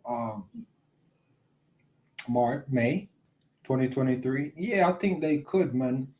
There's a lot of gap to be closed up, and I'm not talking about Arsenal and Man U. Yeah, but I'm talking about a lot of teams, and the gap I'm talking about. How many teams in this league can put a 10-game winning streak together? That is the gap required to be in the conversation. Yeah. But 20-game consistently, 20-game win streak is the requirement to win this league. And as of right now, there's only one team that can do that, and it's City. So that's why I said that every time, whether it's last game of the season, 1 point, 2 points, and that, it always adds up and makes sense at the end of the season because they are the team. If Liverpool can put 10 wins together, which we can, they can put 11, and it's enough to win the league, bro. And we've seen it, bro. We said it to Arsenal fans at the beginning of the season. The reason why we don't think you win the league is because we don't think you can string that many wins together to try and you couldn't. They got 8, I think, was the closest, but Man City just carried on winning. They've done 12. Wait, Arsenal got 8? I think it was 8 or 7 at the time, early in the season. Okay. I mean, it doesn't matter. They didn't get to 10. They didn't get to 10, and Man City done 12 and then was unbeaten. I think they done 12, but in all competitions, they done 20 wins and 3 draws. And the draws were against... we do like 22 unbeaten or something, man? Yeah, well, we won the league when we done it. Yeah. So that's the point, isn't it? That's literally the point. When we did it, we won the league. We had to be perfect to the point where Man City couldn't handle it anymore for us to win that league, bro. And look at it, bro. Listen, to have 20 wins, bruv, but the 3 draws come against Real Madrid, Bayern Munich, and Brighton. That is the level at Man City is at, bruv. So even when the teams that are playing good football against them, the most you're gonna get is a draw out of us because we ain't losing it. Now we'll see what happens, bro. Because things do you change. Think from where you stand right now, yeah, and looking at the table and looking at whatever improvements can be made, can you see any team next season cooking 10? And it's right now, so obviously the transfer window might change your mind. Right 10 now, 10 wins. Yeah, straight Liverpool, 10 on the spin. Liverpool. But I'll take it. I still don't think it will be enough to win the league. I just think we can. No. I'm just getting to the minimum because 10 will get you in the conversation. Liverpool. What did we just do? 8. I think it's 9. You know. Oh no, we lost. No, we drew. No, we drew. We drew the last 2 and won the. Before that. Yeah, it's 9. It's 9. So we were almost there. Still second best. Yeah. Yeah, and let's be honest. Within them games, some of them weren't the best football. Even though we deserved to win the game, we weren't. So I'll give them that. But I still think, Man City. Who is KDB's replacement? That's the only thing. I mean, he won't be replaced next season, but I guess you're talking in the future. It's kind of hard to. I think they can go for that guy. You know, I don't know if they play similar, but for some reason, I'm bringing my FIFA knowledge on this. Leverkusen done it. Wirtz. Oh my, Florian Wirtz. Is it Florian or Julian? Are you messing with me? It's Florian, right? Yeah, Julian. I know it's M. Leon. It's Florian. Yeah, it's cold. What are you saying? Yeah, I got that or no? What you saying? Cold, KDB replacement. Could do it still. I mean, maybe we need to take the word replacement out in it because replacing KDB is. I don't know. Choose your words carefully. Ends might kick you out the group. I would say I don't think based on the footballers that are around at the moment of what I've seen, he's replaceable at all. But that doesn't always mean that you can't improve your team or still win stuff. It's just that certain players can never be replaced in it. Yeah. You know what I mean? Liverpool still ain't replaced Suarez. You can't replace him. Wait. Nah. Pep is a dickhead, bro. Man say Aguero. We cannot replace him. We can and then got a striker that bangs up. He's a prick for that goal. He's a prick for that still. Because even when I was watching, I was like, big man, we all know Haaland's on his way here. He's a dickhead, bro. Nah, did you see the tears? Bro, he's taking the piss, bro. One thing man need to realize about Pep Guardiola, this man's a psychopath, bro. He needs bro. You know what? Now I'm boycotting the Oscars. I'm boycotting the Emmy. I'm boycotting the Nobel Peace Prize. How isn't Pep Guardiola getting any of these? Why isn't it Sir Pep yet? Why isn't it Sir Pep yet? Nah, the new king need to fix up, fam. He's the master of mind games, bro. When we were growing up, people used to say Alex Ferguson was the king of mind games and that, but he used to come out and say stuff like in your face, like aggressive and that. Pep Guardiola will compliment you while he's taking the piss, bro. And it's just have you seen how he's reacted to Arteta all season, bro? They talk about each other like they've never met, bro. Like when they shake hands at the game, they don't look in each other's face. I'm like, bro, this kid is a troll. This kid is a troll, bro. This guy needs an Oscar, bro. The man acting skill. Do you see how he comes out and scratch like he's on drugs, fam? He does all this, innit? More than you can believe, and it's like, bro, something ain't right, bro. Yeah. But he's gonna be hailed as one of the greatest footballers. He's got like time. You listen, Pep really doesn't come across arrogant at all, yeah. But you see when they win that Champions League, boy, because oh my God, bro, he said the cigar's coming out. The cigar's coming out. The Champions League is haunting. Wait, what's the flag? The Catalonian flag in that coming out? Yeah, bro, because you know what it is, bro. You know when something. You know when something doesn't bother you personally, but everyone is making it bother me. Like he doesn't care. He knows how cold he is. But all you man just want to keep talking about I can only win the Champions League in Messi, and you won't leave me alone in it. So now I gotta make it my point to do it profanity. Nah, man goes to bed at 10 p.m., wakes up at 10:02 p.m. and just start plotting on the Champions League. Bro, can't sleep. Well, the thing is, it's kind of like. I don't know, man. It's kind of. I've always said it's disrespectful to talk about him like that because let's be honest, bruv. If Man City go and win the league, you know what everyone's going to say in it. you could only win the Champions League with Haaland and De Bruyne. That's what they're gonna say, bro. So what's the point, bro? Nah, That's what they're gonna say. That's fair for you. I don't think that's fair for because it wasn't just Messi. People shouldn't say that, bro. It wasn't just Messi because there's Iniesta and Xavi and Rakitic and all them man as well, bro. So it is what it is, man. I know your point because you made it last week. To be fair, why would he go and manage a lesser club, bro? It's just a stupid argument. Yeah. So. Vic said, I think we need to stop the whole Farmers League thing. It's childish, unprofessional. Top flight football in any country is still a high level. There is a reason only 1% of kids are in academies. I think I'll take this. The Farmers League isn't. All right, I get some fans say it in a demeaning manner or a disrespectful manner. The Farmers League thing just comes into the conversation like there's one team guaranteed favorites in the quad.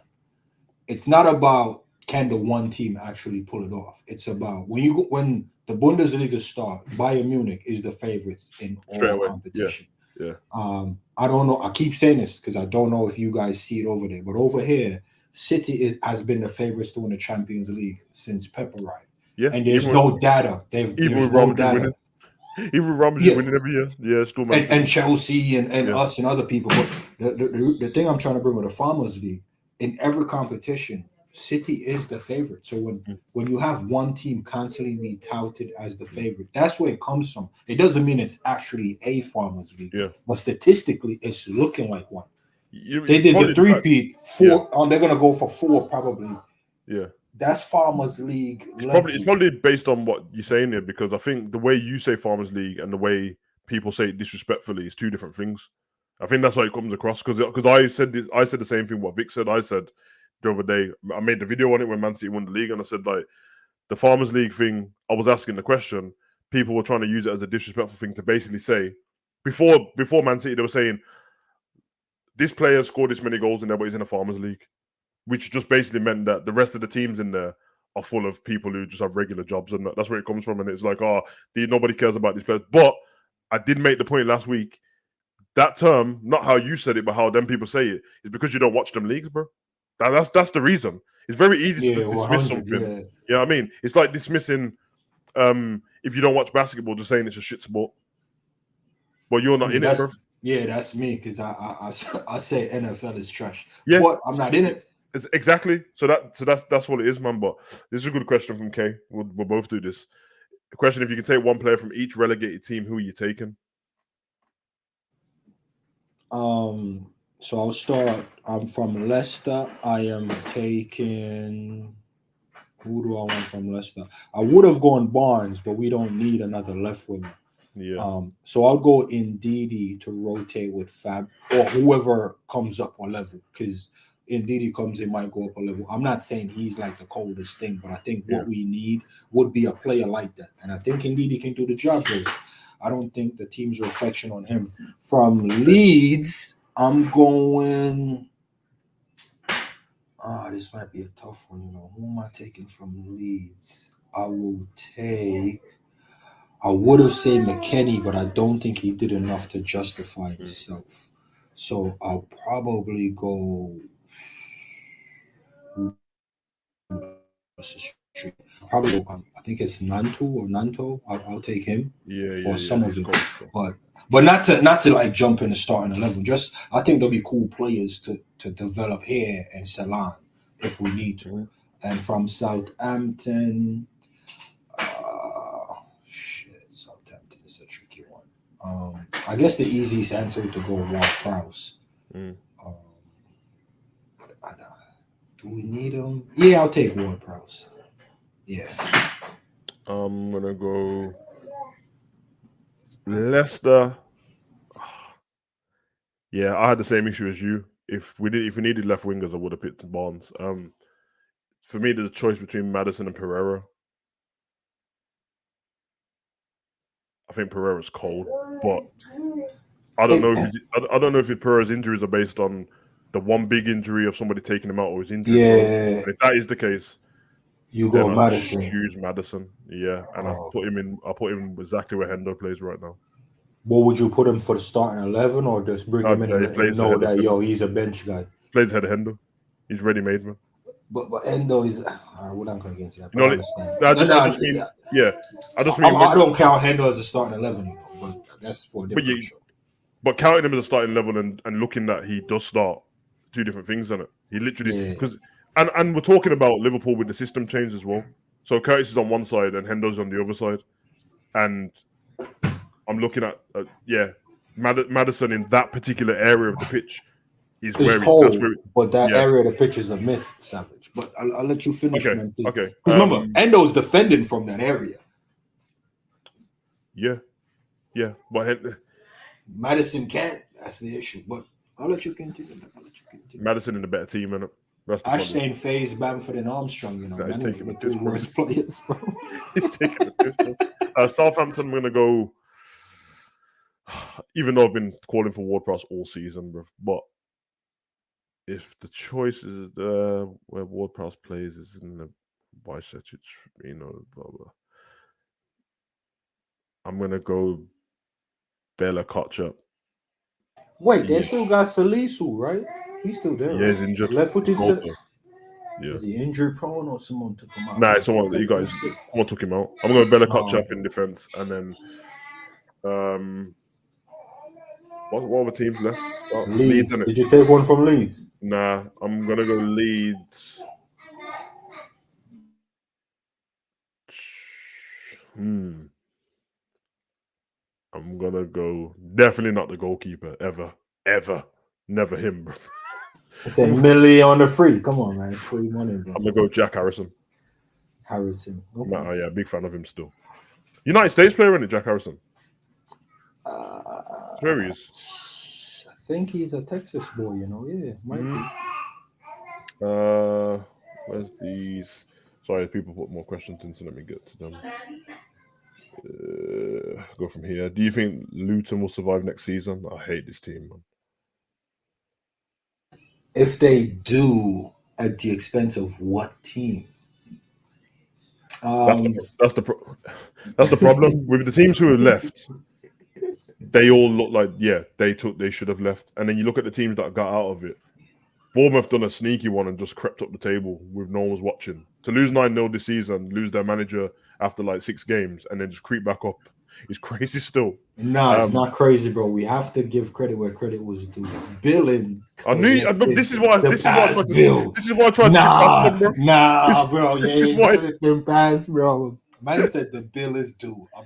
Bill. I'm gonna call him Bill. He was billing. Billing collected the bill, fam. Bro, man stepped up, bro. Can't diss the man like that. Ash, this is not true, bro. I would send you to go and watch the video, but it's on that Bombs channel. So, but yeah, Ash, I'm not gonna front. If you look at my prediction, Ash. Southampton was the team I picked to go down, bro. Ash, I picked Southampton. I picked Southampton, Everton, and Leeds to go down. Ash, you're right. I had Bournemouth at the bottom. But yeah, these men were saying Southampton before I even saw it because I don't. You know why, bro? Because before the season, because let's not go after Bournemouth got battered a few games. It was before the season started, innit? And I just knew that Southampton don't score goals, bro. So they were gone for me. Everton, a bit of it was because of they finished last season just out of it, and I wanted them to go, so I picked them. And I might have picked. To be fair, I might have picked Nottingham Forest. Yeah, I didn't pick Leeds. I picked Nottingham to go down. I swear some people had West Ham in there as well. Yeah, the West Ham one's crazy. West Ham and Wolves. I know West Ham and Wolves is in there for a fact, bro. I think you know what? Some people did the thingy though, innit? You know the one where they do the mid-season, and change prediction, and that one when everyone done that was at the World Cup before it, and Wolves were at the bottom of the table because when we played them, they were 19th, and so I remember that still. On Luton though, they need to sort their stadium up, bro, because that stadium is terrible, bro.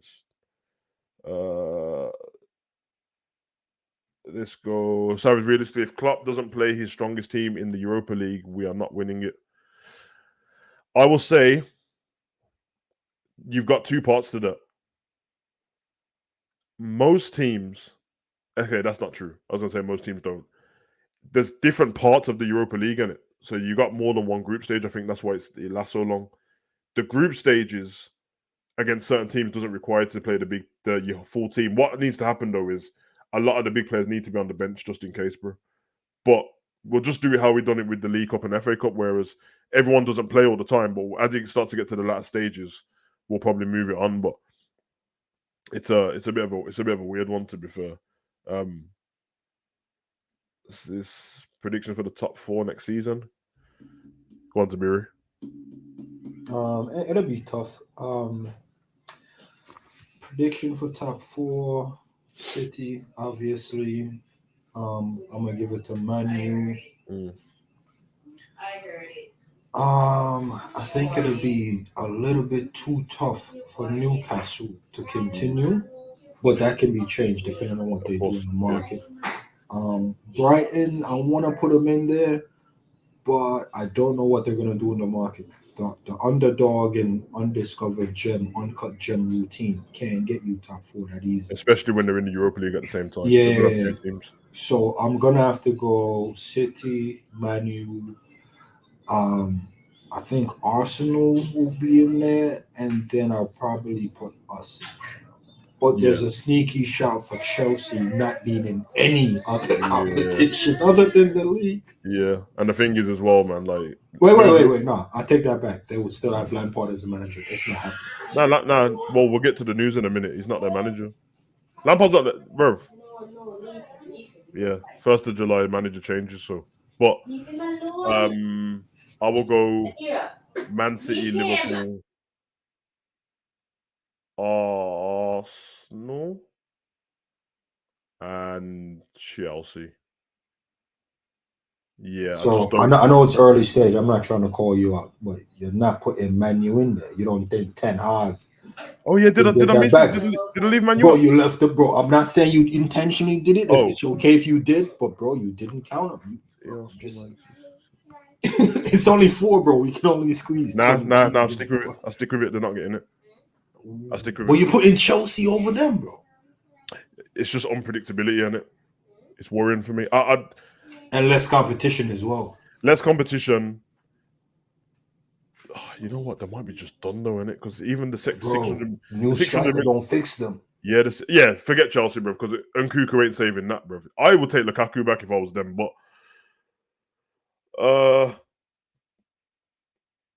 yeah, Man City, Liverpool, Man U, and Brighton. Arsenal don't make it. That's what I'm going for. I think Brighton get it. I'm probably talking shits, to be fair. Brighton's got Europa League in it, so.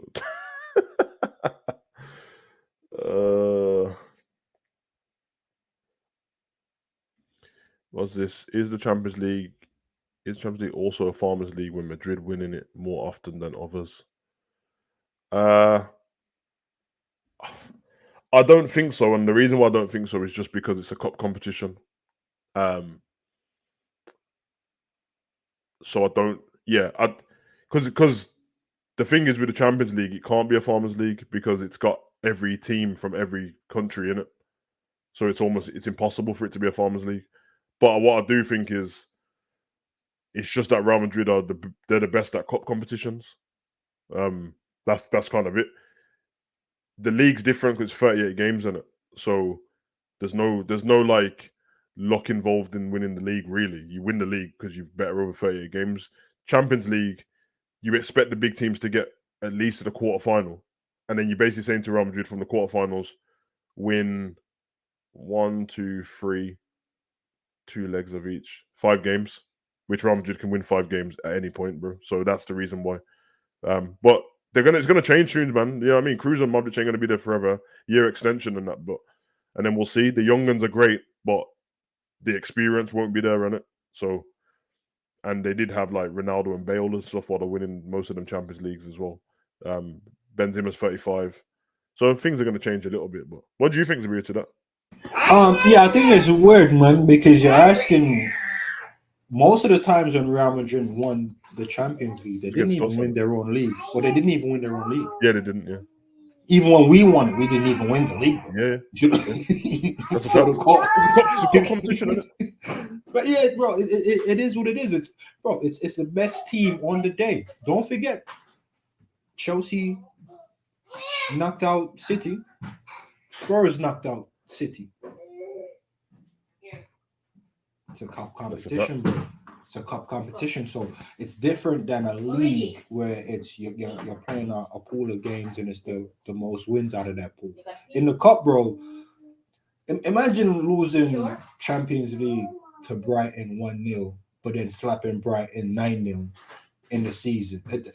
You just can't bring that same energy to the cup competition because it's just the best team in 2 games or the best team in 1 game. So it's a lot different than the league. You know? Yeah, because that's my point. Cup competitions, the bigger teams do have a monopoly to say that you should be getting out the group stages and the round 16, and then it means that from the from quarterfinals onwards, all those big teams. In fact, you need to win 5 games to definitely win the Champions League from that point on. But realistically, you can win 3 and win it because the second leg doesn't need to be won in all of them. You can win the first leg, draw the second. You know what I mean? Because there's no away goals anymore, so it's even easier. Let's not forget that Real Madrid won it last year. I think it was last year.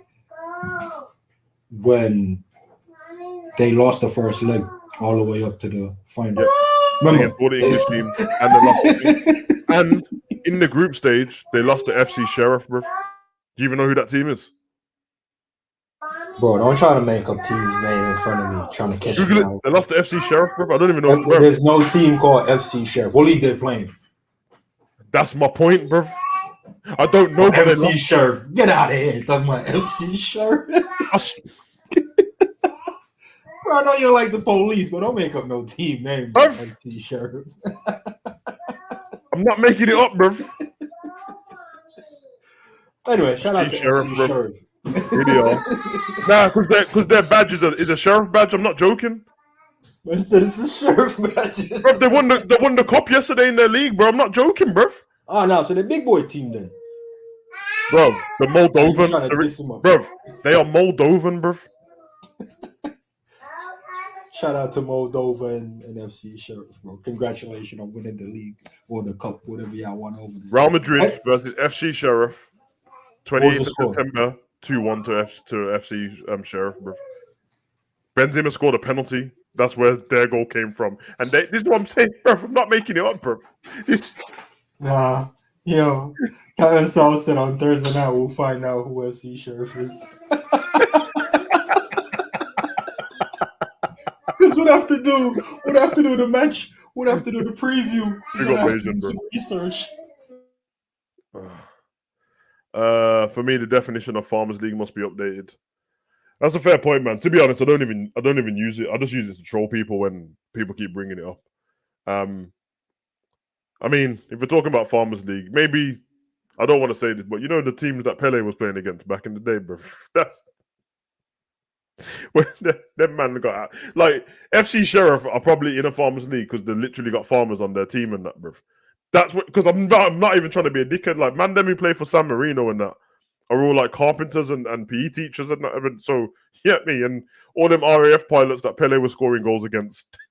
That's a Farmers League, bro.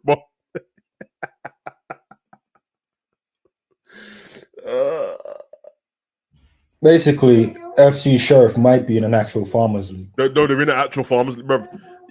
I bet you any money you go through that league, yeah, someone is a farmer, bro. Potato and that. Spinning a potato vodka in that. Yeah, these men ain't full-time getting money for. I think okay.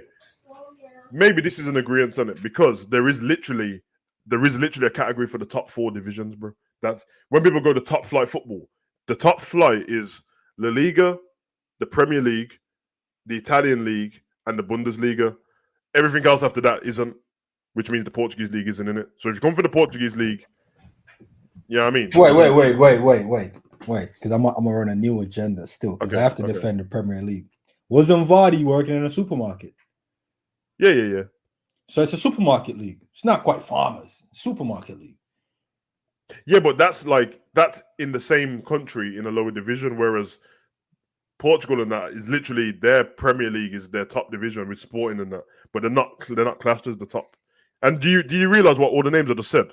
It means that France isn't classed as one either, bro. Which means that Messi's playing in the Farmers League. Yeah, but we ain't gonna talk about that. Bro, these men are killing me, bro. Man said crime syndicates, bro. Nah, one man said, yeah, Kevin said.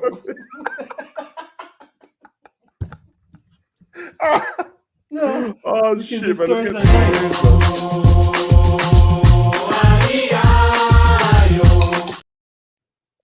Let's run through the news, man. Listen, I'm not gonna go back over this. I did a watch along to it. It pissed me off, bro. Dortmund's 2-2 draw against Mainz, which are both Klopp's ex teams, handed Bayern Munich the 11th consecutive league title. You know what Jurgen Klopp must have been doing in the kitchen that day, bro? Just punching air, bro. It's like, you fuckers, bro. Nah, I think. All right, let me not try to push the agenda too tough. None of them teams contributing to toppling Bayern makes sense because it adds to Jurgen Klopp's legacy. Jurgen Klopp's greatest achievement, which I, as a Liverpool fan, would say is Liverpool. Yeah. But, bro, the only time he's ever done a back-to-back of the same trophy is at Dortmund. Yep. And it only stands out because no other team can top him. And that Bayern Munich team had Ruben Robin, just saying. Yeah, but it's gonna be Steven Gerrard's coldest legacy. Of course, Celtic. Oh, bro, my God. The thing is as well, even if like Dortmund had won and they won the league now, it's still a legacy because it took 11 years for it to change, bro. Yeah, but what I'm trying to say is it would have put the Dortmund manager up there on Klopp's level. You know what I'm saying about on Klopp's level? That's every trophy Klopp won, the guy won as well.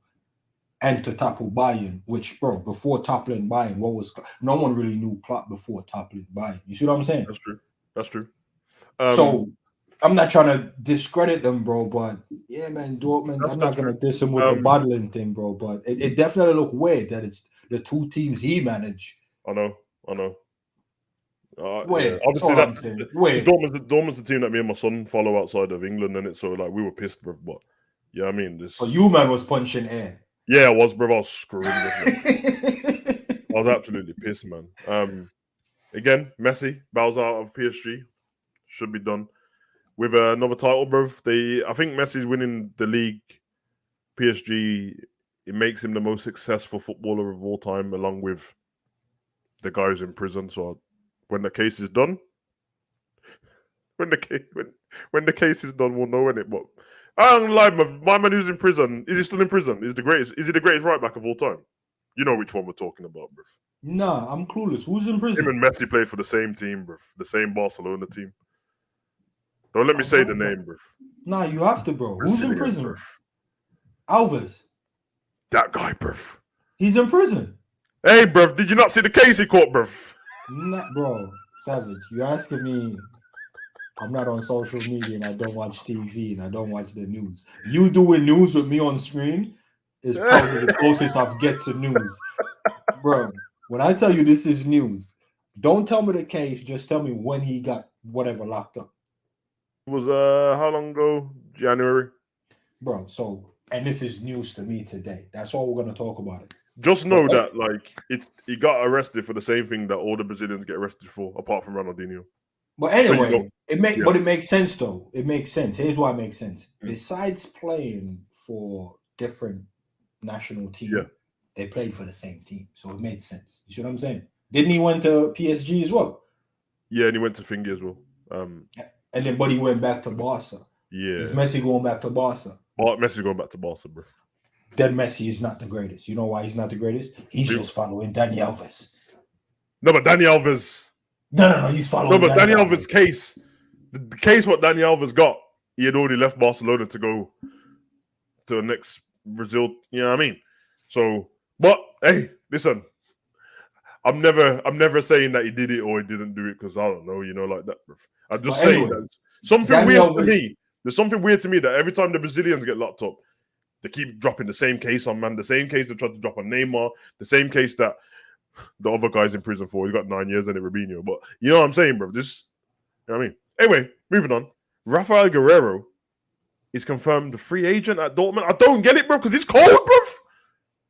It's cold, bro. Sign him up. Sign him up. Huh? The left back Guerreiro. Rafael Guerreiro, bro. Sign him up. Portuguese left back. Cold, bro. Am I guessing correctly? Am I way off? Oh, is that guy, bro? I was so shocked, bro. I woke up this morning, bro, and I was like, huh? Guerrero, bro. Because me and my son were just talking about it when we was watching the Dortmund game. Like, nah, it's so cold, bro. One of the best players in the game. Yeah, free agent. Savage, I don't want to pull your card here and like that, man. But why are you picking on me, man? nah, but remember when I was saying, yo, I'll sell Salah and Rabo still, and you man was like, you did say that. What you doing? Yeah, sell that man and get Guerrero on the free. Big money move. What you saying, Savage? Back that today, fam. Nah, don't come with this sideways attitude. Back that today. We need money, fam. Sell Rabo, get Guerrero on the free. Big money move, bro. I mean, you could just give him Shimikas his wages still. Nah. I see what you doing over here. I knew that would catch you out, bro. I knew that would catch you out, bro. Because you knew you could have went there still. Nah, bro. Nah, I try to set it up, though, but we need the money in, though, man. Let's be honest. We definitely. Hey, man, what are you saying? Take Messi on $850 a week, bro. And then do what? Have what? 8 men just running around. I'll tell you one thing, bro. I know people won't agree with this, and everyone knows how I feel about Messi, bro.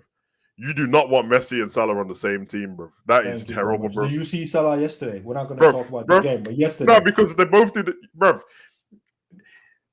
Messi, when it's not good. Okay, most of Messi's career has gone right for a minute. So these are off chances. But I've seen, especially in like, when we're talking about mentality between him and Ronaldo, I've seen in like international games, apart from the World Cup that's just gone, where we did drag his team every single time. I've seen points where like Argentina are getting cooked. This guy just puts his head down, starts walking around, bro. No. Let's go more relevant than that. When we punched them 4-0 at Anfield. Yeah, give up, bro. He said, "Fuck this, bro." He said, "You know what Messi's on, bro? Is that good here that even if he plays shit, he's turning around looking at man like, yeah, you man have just made me be embarrassed." Nah, I see him looking at the time. Yeah, I know exactly what clip you're talking about, bro. Man looks like this. We got 15 minutes left. You know what, bro? Because he's probably thinking in that game, yeah, he's like, yo, did I not just punch these men up in the first leg of this game, bro? Like, did you not see my free kick in that, bro? And you like just gonna embarrass me in the next game and that. Coutinho, ain't this your place, bro? What go on, bro? No, in my mind, when he looked at the time, I was just wondering if he's looking at the time or he's thinking about Dembele's miss in the last minute to make it 4-0. I was just like, which one is he thinking about? Didn't Robbo slap him in the head as well? Yeah, bro, he was done with that game, bro. I ain't gonna lie, bro. That's one thing I love about Robbo is so disrespectful, bro. But Robbo time is up, though. We have to admit. Whoa! We're talking about the news. This is the news, bro. This ain't about. No, we're talking about Guerrero on a free, and Robbo's in Guerrero. This is what I'm saying, bro. Send Simicast to Dortmund on loan, bro, just to sweeten deal and that, bro. You get Guerrero in, and then you say to Guerrero, "Listen, hijack the Bellingham thing now, right now. Tell him to come for you right now." Nah, bro. Like, let's get Robbo out of here. You know what I'm trying to do? I'm trying to get us fined for not meeting the English quota. Because the English quota is overrated. Bun that, bro. Bun that, bro. Nah, it sucks, though. It sucks. Nah, bro. Bro, that you got man like Maguire moving for 80 mil just because he will fill your English quota. Nah, bun that, bro. Bun that now, bro. I'm sick and tired. Nah, bro. I'm sick and tired of this English quota thing, bro. All right, I get it, bro. Hey, well, but because of the English quarter, a certain amount of moving for fee, they shouldn't be. They shouldn't be, yeah. I mean, after quote you said earlier when you asked about Chelsea, and you said Lampard. Well, today he confirmed Pochettino is their manager. He'll start his contract on the 1st of July, so there will be no Lampard anymore. Listen, the argument for Poch, which he had a fair argument, was when he was at Spurs and they were cooking with the football they were playing, because there was. When it was time to evolve the squad, they would not give him the money to spend, and he went 2 seasons without spending any money. Not to mention, once he left, they gave Mourinho money to spend, and still not enough. And then once Mourinho left, they gave Conte money to spend as well. So the problem he's going to have is the 600 million's already been spent without his say-so because he wasn't the Chelsea manager. We don't know if he likes them players or not. But he's going to have to condense 64 players into the 26, 28. Oh, they've got to lose about 16 players in the transfer window. They've got to lose loads. But here's an issue that no one is thinking about, and I just alluded to it. When he's doing that cut, he has to retain the English players. Here's what was not taken into consideration when they was buying players. None of the players they bought are English. No, they're going to lose Mason Mount. They're probably going to lose Loftus-Cheek as well. It's not about probably going to lose, bro. They're going to have to sell players, but they no. What I'm naming is 16 foreign players. No, I'm naming the English players because Mount's leaving. Loftus-Cheek, when he left the pitch yesterday, was getting a standing ovation for some reason, so he's leaving as well. I'm guessing that's 2 English players already gone. So what I'm saying it to your point. They didn't get any English players in, and they're losing English players as well. So that they're not going to have the English quota. They're going to have to use their young. Yes, yeah, they're fucked still. And that's what I'm saying. Unless they get Kane, who can probably balance it out a little bit more, bro. I don't think it flies. Kane ain't going to work either in it because bro. That's what I'm saying, bro. Nothing they do is going to fly. If Kane goes and link up with Poch, bro, they Savage. When I say they're screwed from. Because the players they're getting rid of, bro, they got like 10 incoming players. Oh, wait there. So they got... Okay, wait. They got Reece James, Conor Gallagher, Raheem Sterling, Loftus-Cheek, Mason Mount at the moment. Abraham's gone, isn't it? So, yeah, they're screwed still. Bro, they don't have enough for that quota, fam. Every player Poch is going for has to be English. What man going to get Ivan Toney? Cold move still, but don't do it. Yeah, I was about to say. It's a cold move still. Nah, I should have been talking. Nah, you know, let's scrap that, bro. Big up to Poch though, man. He has option. I didn't know he had option like that though, because they bring in Toney, bro. Trouble. Well, it's 17. It's 17 non-homegrown players you can have in your squad, innit? Of a 25-man squad. There must at least be 8 homegrown players. I asked you this already. Gilmore went, didn't he? Yeah, he's at Brighton. You know what? They might have it, you know, because if you look at the players, the younger players they're using, Madueke plays for England, Gallagher plays for England. Yeah, they got. Nah, but it's not off though. I thought it was far off because, like I said, if they get Toney, I don't know what's going on with his situation. He's banned on it. But what I'm trying to say though, a striker like Toney fixed the striker issue and the quota issue. Yeah, he does. Sneakingly, bro. And then probably need maybe like 1 or 2 more. But, bro, even if they get Ward-Prowse, which is a wild move. Chilwell as well reached it. Yeah, they're not as screwed as I thought they were. I thought it was really screwed. You know the difference with Chelsea. I'll tell you why they're always going to be fine. They've got about 47 players on loan, bruv, and about 25 of them are English, bruv. They'll just bring them in, chuck them. Yeah. Big up to Poch though. You think people always revert to the money thing and the spending thing. I don't think that's what it is. I think it's your ambition as a manager, because I think the money thing it's overinflated. Oh, for Poch? Yeah, because when he was at Tottenham, people goes, "Oh, he wasn't given the money. He wasn't doing all this." He literally didn't get to spend anything though, and that was after the Champions League win. Listen, final. I wasn't there. I'm gonna go down on this and say it was favoritism that killed Poch at Tottenham more than the money. Well, the season before, they got top 4 and were in the Champions League final. They didn't get to spend that season going in. The second season, they didn't get to spend. Then he got sacked before when they were 12th, but it was not even midway through the league. And they had Vertonghen, who was aging and was going to go. Alderweireld, who was going to go as well. They didn't get to use it. They still had they've got people who have been there for 10 years still, like Dyer and that still. And Ericsson obviously had left as well. I don't think it's a money thing as in that. I only mentioned money because everyone's going to say you want to refresh your squad. And he had already been doing great stuff with Tottenham for like 4 or 5 years, but it didn't amount to trophies and stuff like that, but the legs were gone. Kind of like what happened to Liverpool now. But but Sam, what I'm saying, from the outside looking in, you can just go, oh, yeah, they failed because they didn't spend. That's easy to say, bro. But we don't know if the guy wanted to spend. Because if he's working on a project, remember, he's in and around these guys. And he's like, yo, guys, we're getting closer and closer. I don't want to disrupt what's going on. You know what I'm saying? Demo, man. All right, Demo, listen. What you get for winning the FPL? Get a round of applause, bro. You know what I mean? You think this is a game, bro? I ain't not a million subscribers. You think I can do giveaways and that? You think you're gonna get PS5s and that, bro? You get a round of applause still. I ain't checked that FPL since I started it, bro. That was in a different. The channel had a different name when I started the FPL, bro. That's void, bro. You get the Curtis Jones Award, bro. Love for the love, man. Big up, man. Adrian Rabiot, Angel Di Maria, and Paredes play their final game at Juve. Free agents all around. Some men are going back to their clubs and getting sent away. So you know that one's on. I think McAllister. Yeah, McAllister and Casado are leaving, bro. Brighton manager confirmed it. I would love both of them to come to Liverpool, but one of them's going to come to Liverpool. The other one ain't coming to Liverpool. So, Arsenal, Man U, Man City, Chelsea, whoever it is. Yeah, man.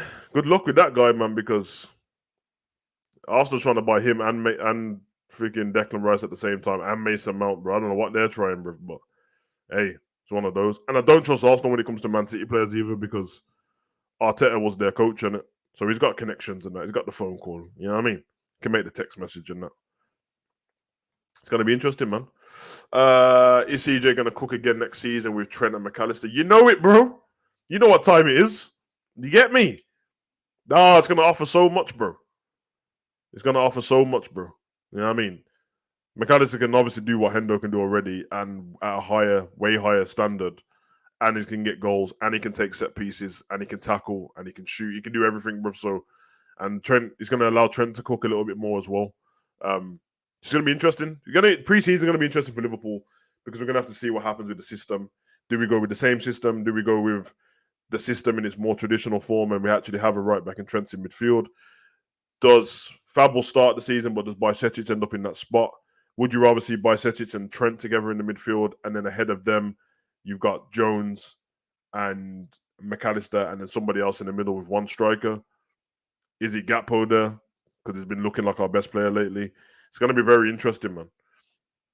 Liverpool have directed the pro offer for Carvalho to leave the club. Yeah, I've got that on the bottom as well, man. So looking like we're going to loan. With having McAllister, do you think him and Trent will be in rotation on free kicks or stick with Trent? You know what? The chances what will happen is it will be Trent's free kicks. Once he misses again, McAllister will take one. If he scores, it will be the free kick taker, bro. Because his free kicks are consistent still as well. But that's if that happens. But it's a good point to make still. But it's very interesting, man. Did you watch the games this weekend, Zabiri? No, just the Liverpool one. I didn't really pay attention to any other game.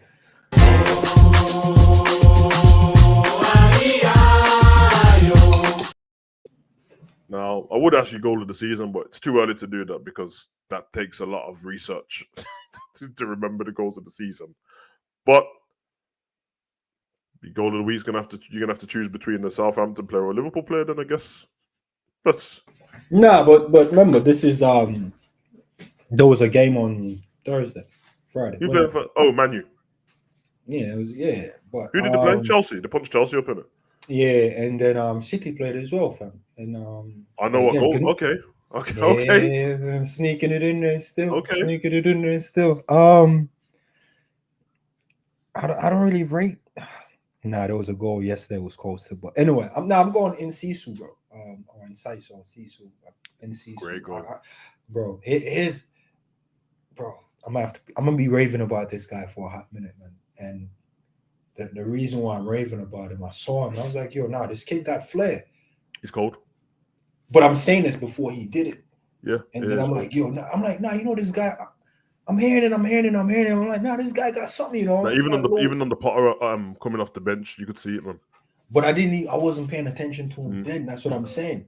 But his name, bro, is just starting to pick up traction. I'm like, I wouldn't mind him at Liverpool, you know, bro. In that thought, that's when he scored that goal, and that's why that goal for me is, bro, cold.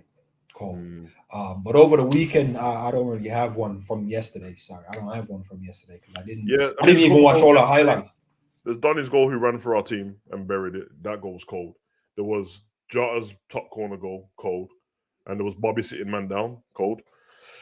You know what else as well? So Bruno's goal for Man U, even though it was a little dink over the goalkeeper, if you saw what he did before, he dummied it, bruv. Like he fainted to kick it over the keeper, and the keeper sat down. Then he dinked him, bruv, in one move though. It was cold, bruv. But I'm gonna go with Enciso as well, man. The goal was so cold, bruv. You could see it coming a mile off as well. Listen, man. Lucas Moura. I didn't want to say this on the stream, but I might have to just cut the BS, bro. Bobby killed 3 men with a body flicker technique. It's horrible, bro. He sat them all down. Bro, Bobby killed 3 men with a body flicker technique. Like some Naruto Jujutsu stuff, bro. Now we got to give it to Bobby, bro. Yeah, Bobby. Yeah. You know what, bro? Bro, the man destroyed 2 defenders with, I wouldn't even call it a drop of a shoulder. A drop of the shoulder is a different move. Bobby just invented that move, fam. You know what's hilarious for Bobby this season? Bobby, what he's done historically for Liverpool, holding the ball up, bringing people into play, little flicks, touches and stuff like that, holding possession, tracking man down. He's done less of that this season. And what you would have said is negative on Bobby for the last couple of seasons is not clinical, innit? This season has been clinical and not been holding up the ball as much, bruv. Bruv, is literally what we wanted before we got Nunes in and was like, oh, if we're changing the style we play, we want a clinical striker, innit? When the ball drops, he scores. All of a sudden, that's what Bobby does this season. This is what I'm saying, bro. It's been clinical because remember when he hasn't scored. Keep talking because that's what I'm saying. Body clock, bro. It's about the instructions. Remember, Klopp instruction to him was like, no. I'm not going to do that. I'm going there. I'm going there. The reason why I'm not going to do that is because Klopp does not instruct Bobby to not be clinical, bro. Nah, bro. You know I'm push. You know the pushback on that is, I've seen Diaz didn't look up to see who was there and took a shot. Yeah. And Klopp says, open your eyes. Open your eyes. Yeah. And all of a sudden, he's trying to open his eyes when he should be shooting past the other man. And the instructions in the game kill certain players. Right? Bobby's instruction was hold up the ball, link up the play. I'm not having it, bro. Because when Bobby no. Let me cook.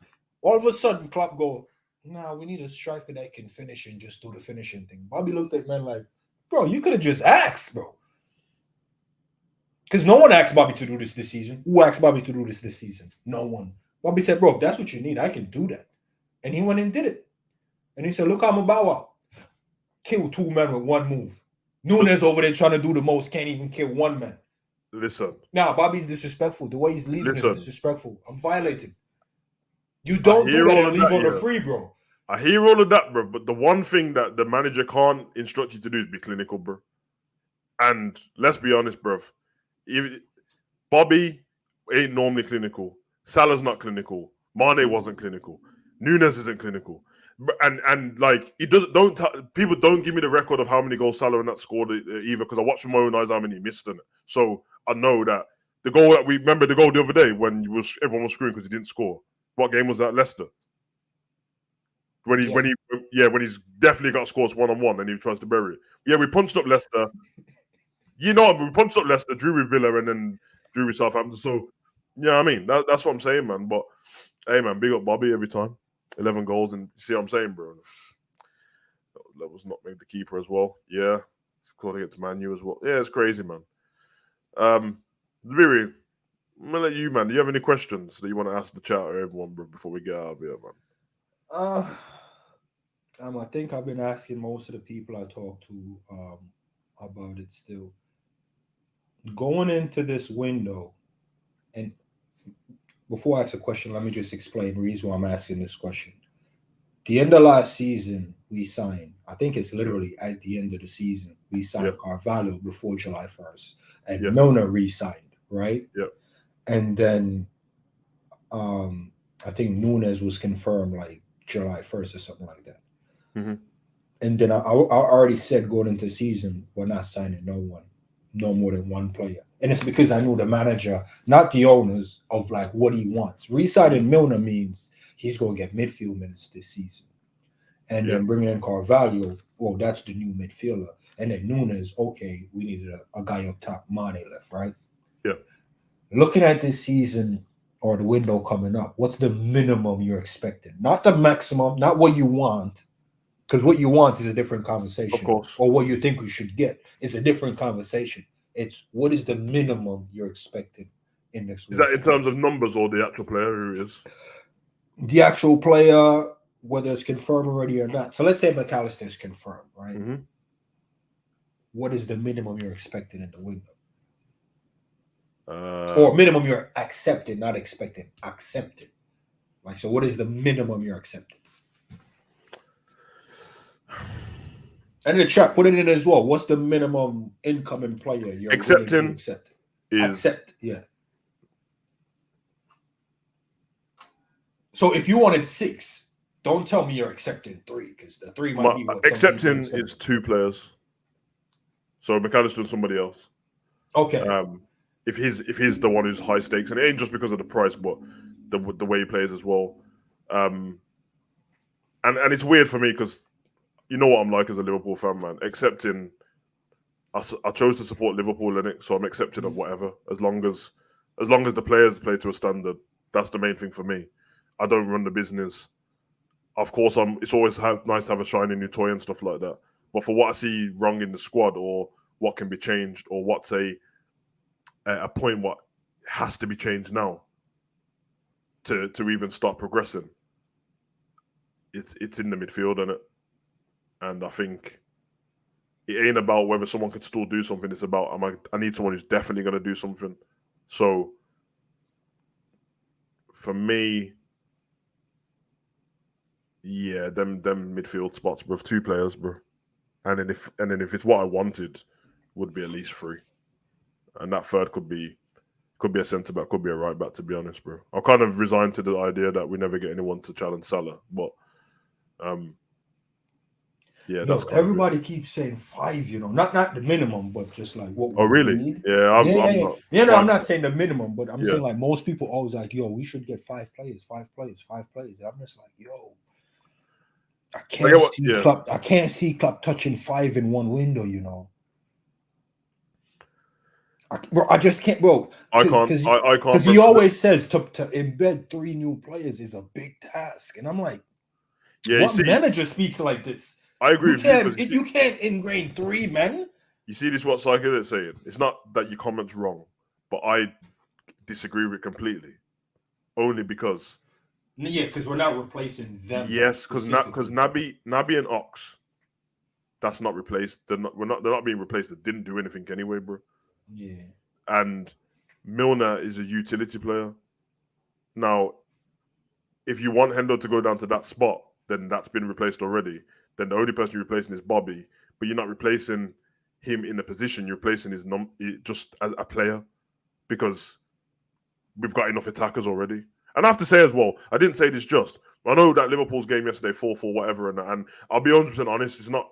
I know everyone. We should have beat Southampton, all that business. I actually was happy with Liverpool for the last half an hour. I really was, and I didn't take in the goals how I should have, because it's kind of pissing me off. But bruv, when I watched the Gakpo goal back, the tapping, bruv, I didn't realize the play before it was so cold. No. The build. I thought you was gonna jump past it. I was with it. It was so cold, bruv. The build up, bruv. The build up. The Jota pass, then the Harvey dink over the top, then the Trent to side pass, bruv. I'm like, listen. So for me, and I have to say, Gakpo, the last 10 games, bruv.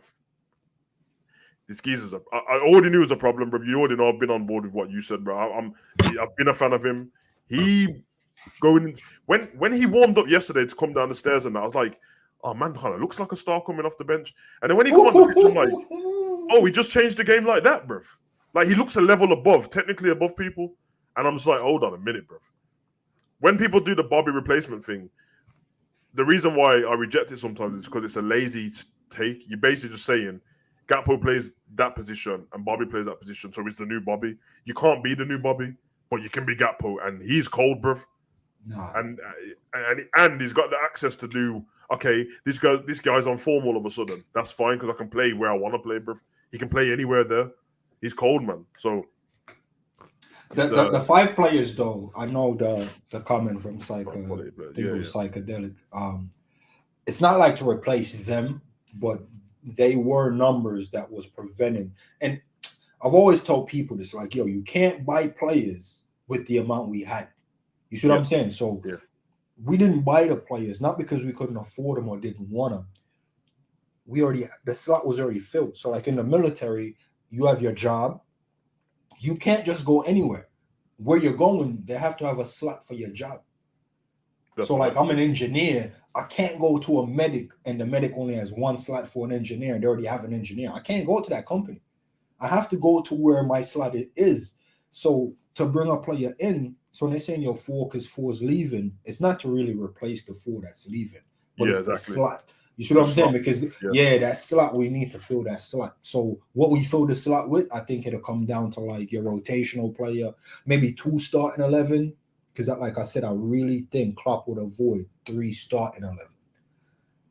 I believe when I listen to Klopp, I don't go, bun this guy, get him out of here. I'm judging him off what he says.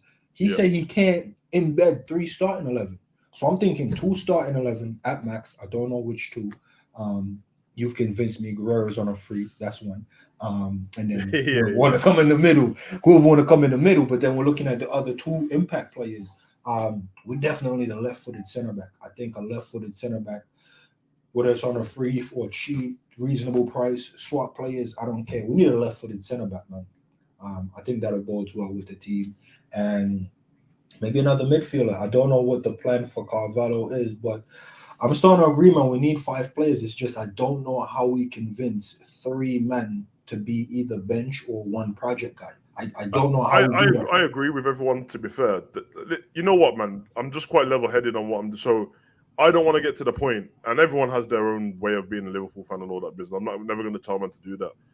But you're not going to see me doing this ranting and raving thing when we don't get 5 players, because I'm just not looking on getting 5 players, bro. Like, I just don't see it. I'd rather just do what I want, and then when we get more, be happy with that, because you have to remember that, like, Gakpo came this season in January, innit?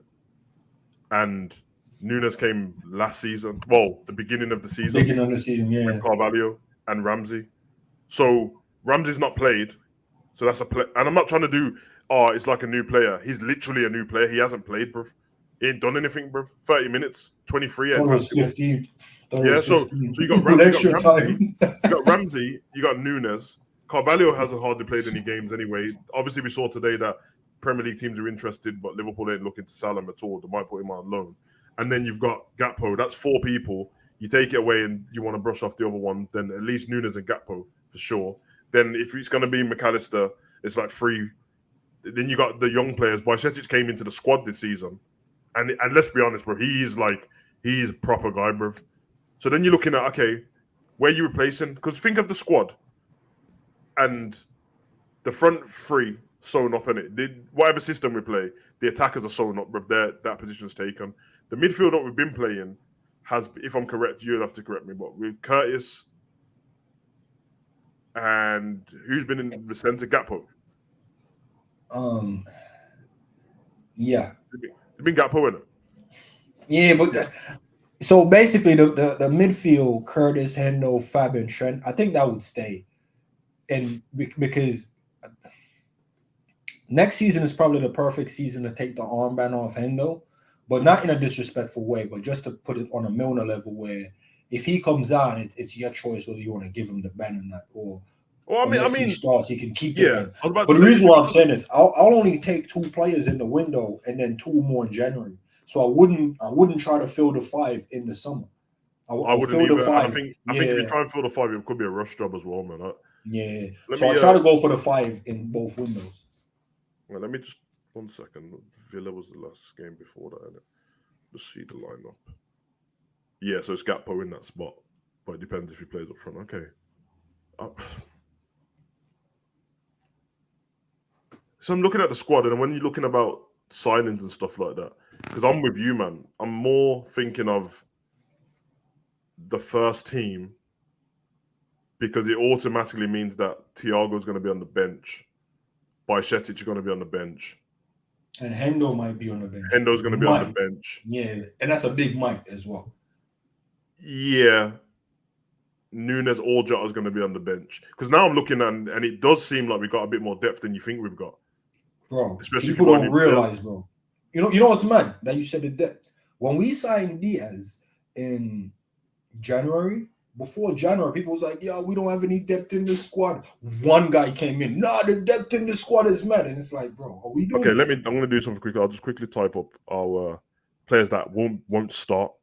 If we base it off what we've just seen, and I'll use Hendo as someone who's not going to start either, because I think, like I just said, I think if McAllister comes in, Sway's going in it. But okay, so Hendo, I'll go at the moment. because Curtis is playing great. Bajcetic at the moment as well because Fab's on the pitch. Elliot as well. Elliot. Nunes on it. The Nunes and Jota one is weird, because I'm starting to see Diaz. No disrespect to the guy. Glad he's back in. I'm glad he's fit. He's looking Matoma-esque. Yeah, at the moment he is, yeah. So I think putting Jota over there and have him rotate with Gakpo will probably get more. But for right now, for some reason, he's looking like he's undroppable, and I don't like that. Who Diaz?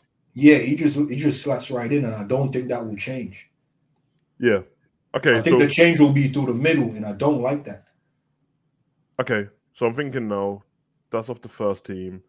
Shimikas at the moment, and Kelleher at the moment, and then which Matip's on the bench at the moment as well. With Joey, yeah. Gomez, Ramsey will be fit next season, and I think who else is Curtis will be starting. Okay.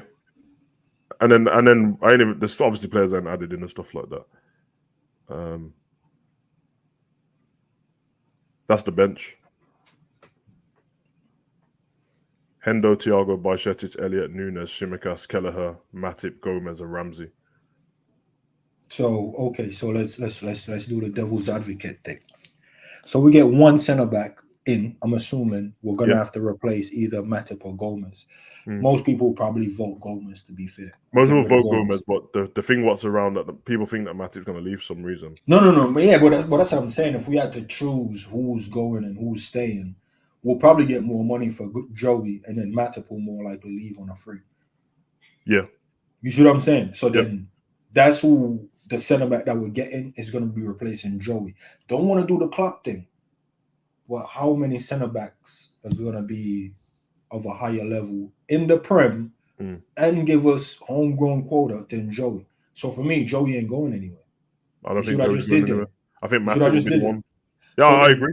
So then if you take Matip out, right, and then you bring this guy in, he has to be a level between Joey and the first team.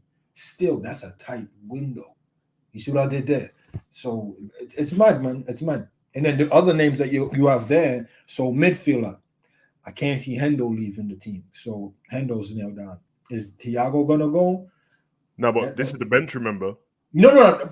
We're not replacing first team, bro. We're replacing who are we replacing? Because that's where the conversation is gonna go now. Okay, well, if we go obviously still subject to whatever, and that, I'm not going to talk about sources, but because even if we say three, let's if it's just McAllister at the moment, who's he replacing in the first team? Because he's not coming to be on. Yeah, he's not coming to be on the bench. No way. So assuming McAllister put Hendo on the bench, right? Because we're assuming one of these midfielders putting Hendo on the bench. I think that's who he is. I think it is. Who's the other player coming in? Or you put?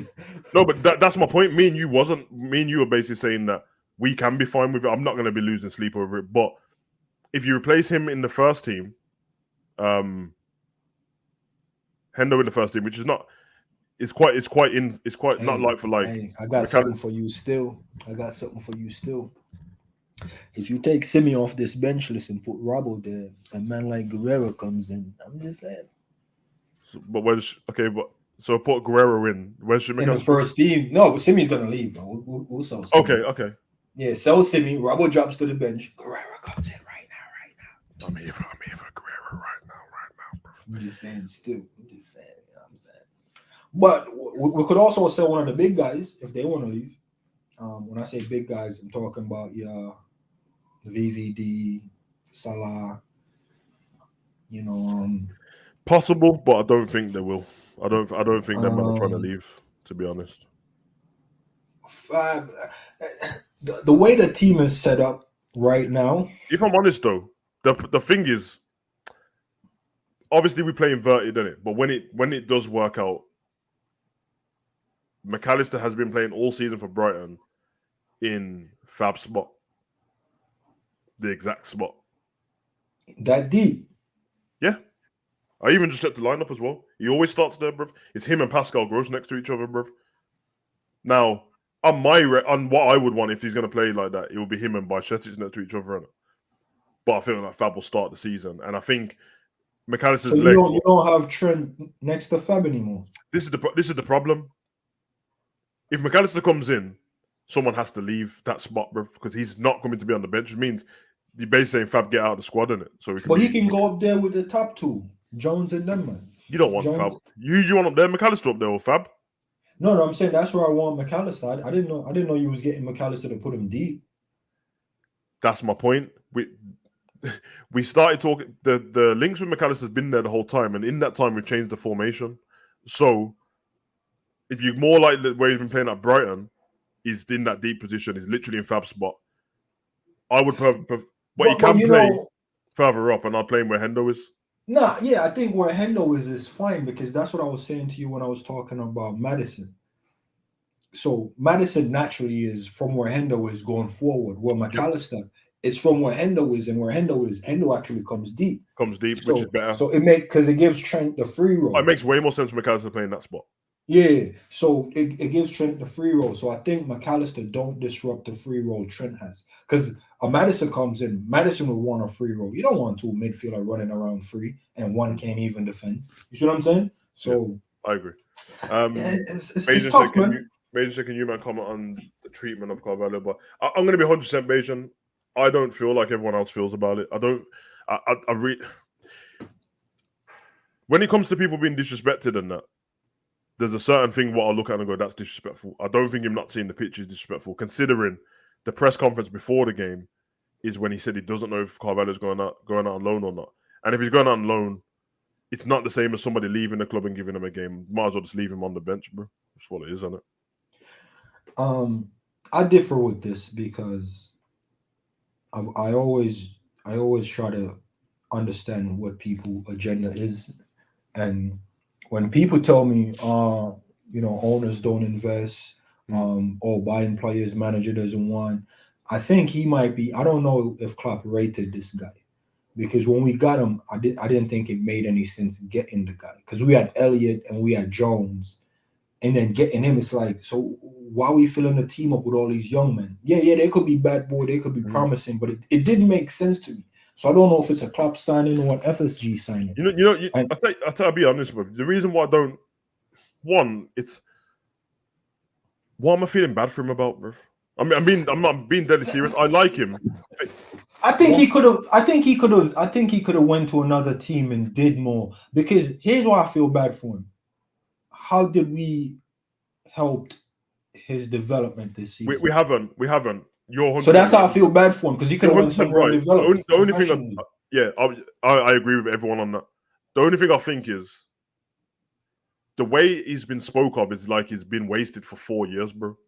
Like but he's definitely wasted 4 years. Okay, wasted, but like, if you don't know what's going to happen when the player gets to your club, then there's always going to be a chance of you're going to waste whatever in it, because you might think they're more ready than they are. You might think they're going to slot into a place, but then when they come into the squad, they don't. There's a big step up from being in the Championship to the Prem, the strength and everything like that, playing with different players.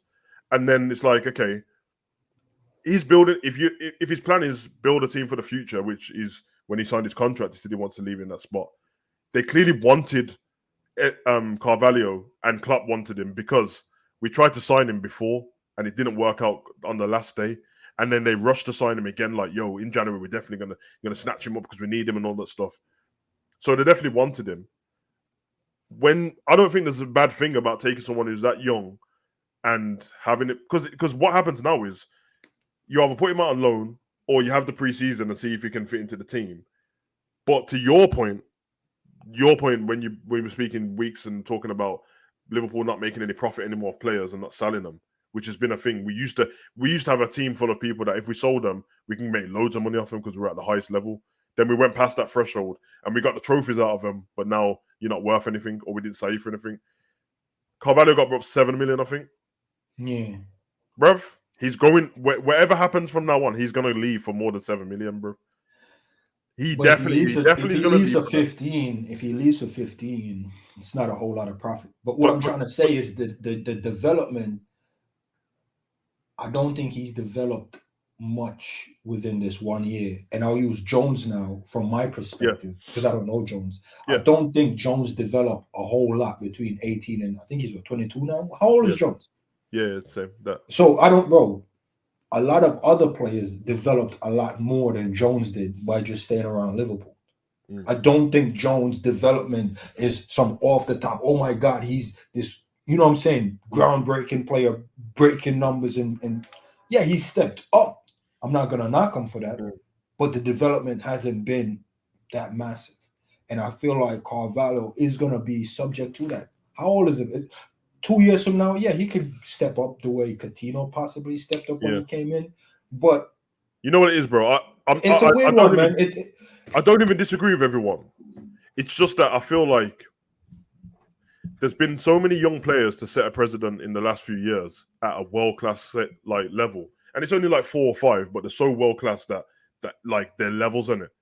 That everyone's views on what happens with these young players has changed, bro. But when you actually look at what's happened with young players over the years, this is quite normal, bro. And people have even left and come. There's been players that have played for like Chelsea or whoever and have left and gone away, and you didn't even know they were a Chelsea player. And then one day they come back and it's like, oh, that's a Chelsea player, yeah, and they're not selling them and they're keeping. Same thing happened with Abraham and all that, bro, and Mount. The same thing happened with all of them, bro. They had seasons where they were on the bench. It's like, okay, we're bringing you to the Chelsea squad or this squad. It's not working out for you, bro. We're not ready, or this isn't whatever. Then they've sent them on loan. They've come back. They've either sold them or kept them, and they've won stuff, bro. Yeah, but look at even Sancho, which I know there was an overhyped convo, and Bellingham. A lot of people like, yo, why we didn't grab him? Why we didn't do that? And the reason is it's about the development, because it's a fine line. You have to ask yourself the question, and this is exactly what Klopp did with Curtis, and I didn't rate him. He goes, sending him out in loan is a risk that he don't develop in the way we want him to, because then we have to make sure he goes to the right club. He's going to be able to play minutes. He's going to get the right development that we think is beneficial to us when he comes back. But then it goes, okay, should we sign him now or wait till he develops a little further? And that can be the difference between signing an Encisu for, let's say, 2 million and then signing him for 50, because 50 now the guy's developed. So when you look at Carvalho, you go, yeah, we could have left him at Fulham, and then we'll buy him for probably 45. So do we buy him now or wait till he's fully developed 45? But here's the other thing, though. Yeah. If you buy him on the cheap, you have to now ensure he develops to that 45 million. Okay, but so that's why I said there's an agreement that if everyone wants to say this season there's no development, okay, in the first team there's no development. Behind the scenes there could be a whole lot of development, considering now you're actually playing with Liverpool's team week in, week out, training with them week in, week out. It's a completely different thing. If that works out to what you just said, which I think is going to happen, where if he doesn't end up a great Liverpool player, he's going to be sold for way more than he got brought for, then that is literally the business what everyone's saying Liverpool don't do anymore. That literally is it, bro. It doesn't feel nice because we've been shit. So when there's a player coming, we're like, well, can we use him? Can we use that player? If we had the team we had the season before and everyone was still fit and firing and stuff like that, the way people feel about Carvalho, they wouldn't be feeling about him now. How much did we sell Minamino for? Was it 2022 between 2025? Yeah. And we brought him in for like 7, I think. That sounds great because you were from 7 to 2022. But bro, we could have used Minamino as well. Yeah. But then there's also the point to say, brought him in, got profit. He helped win 2 trophies. He was top goal scorer in both and left.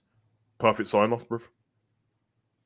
I don't know, man. I think there was more money to be get. I promise, bro. And I'm not telling everyone that to think, but I really believe everything feels worse because Liverpool's been shit, bro. Man, I see you trying to do that. Oh, it smells like shit. Zabiri, I tell you, because you know the Chelsea example I used.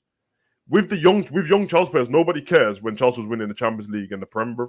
And as soon as it drops off and the team's how it is now, they're like, oh, hold on a minute, bro. What's going on here, bro? It's just one of those things, man. I'm not mad at it still. I'm not mad at it. Bro. You know what it is? And if I take it off from Liverpool's fan base, he would have got cooked this season. And then Curtis Jones one, it's a bit more nuanced than you made it sound. But I do know what you meant.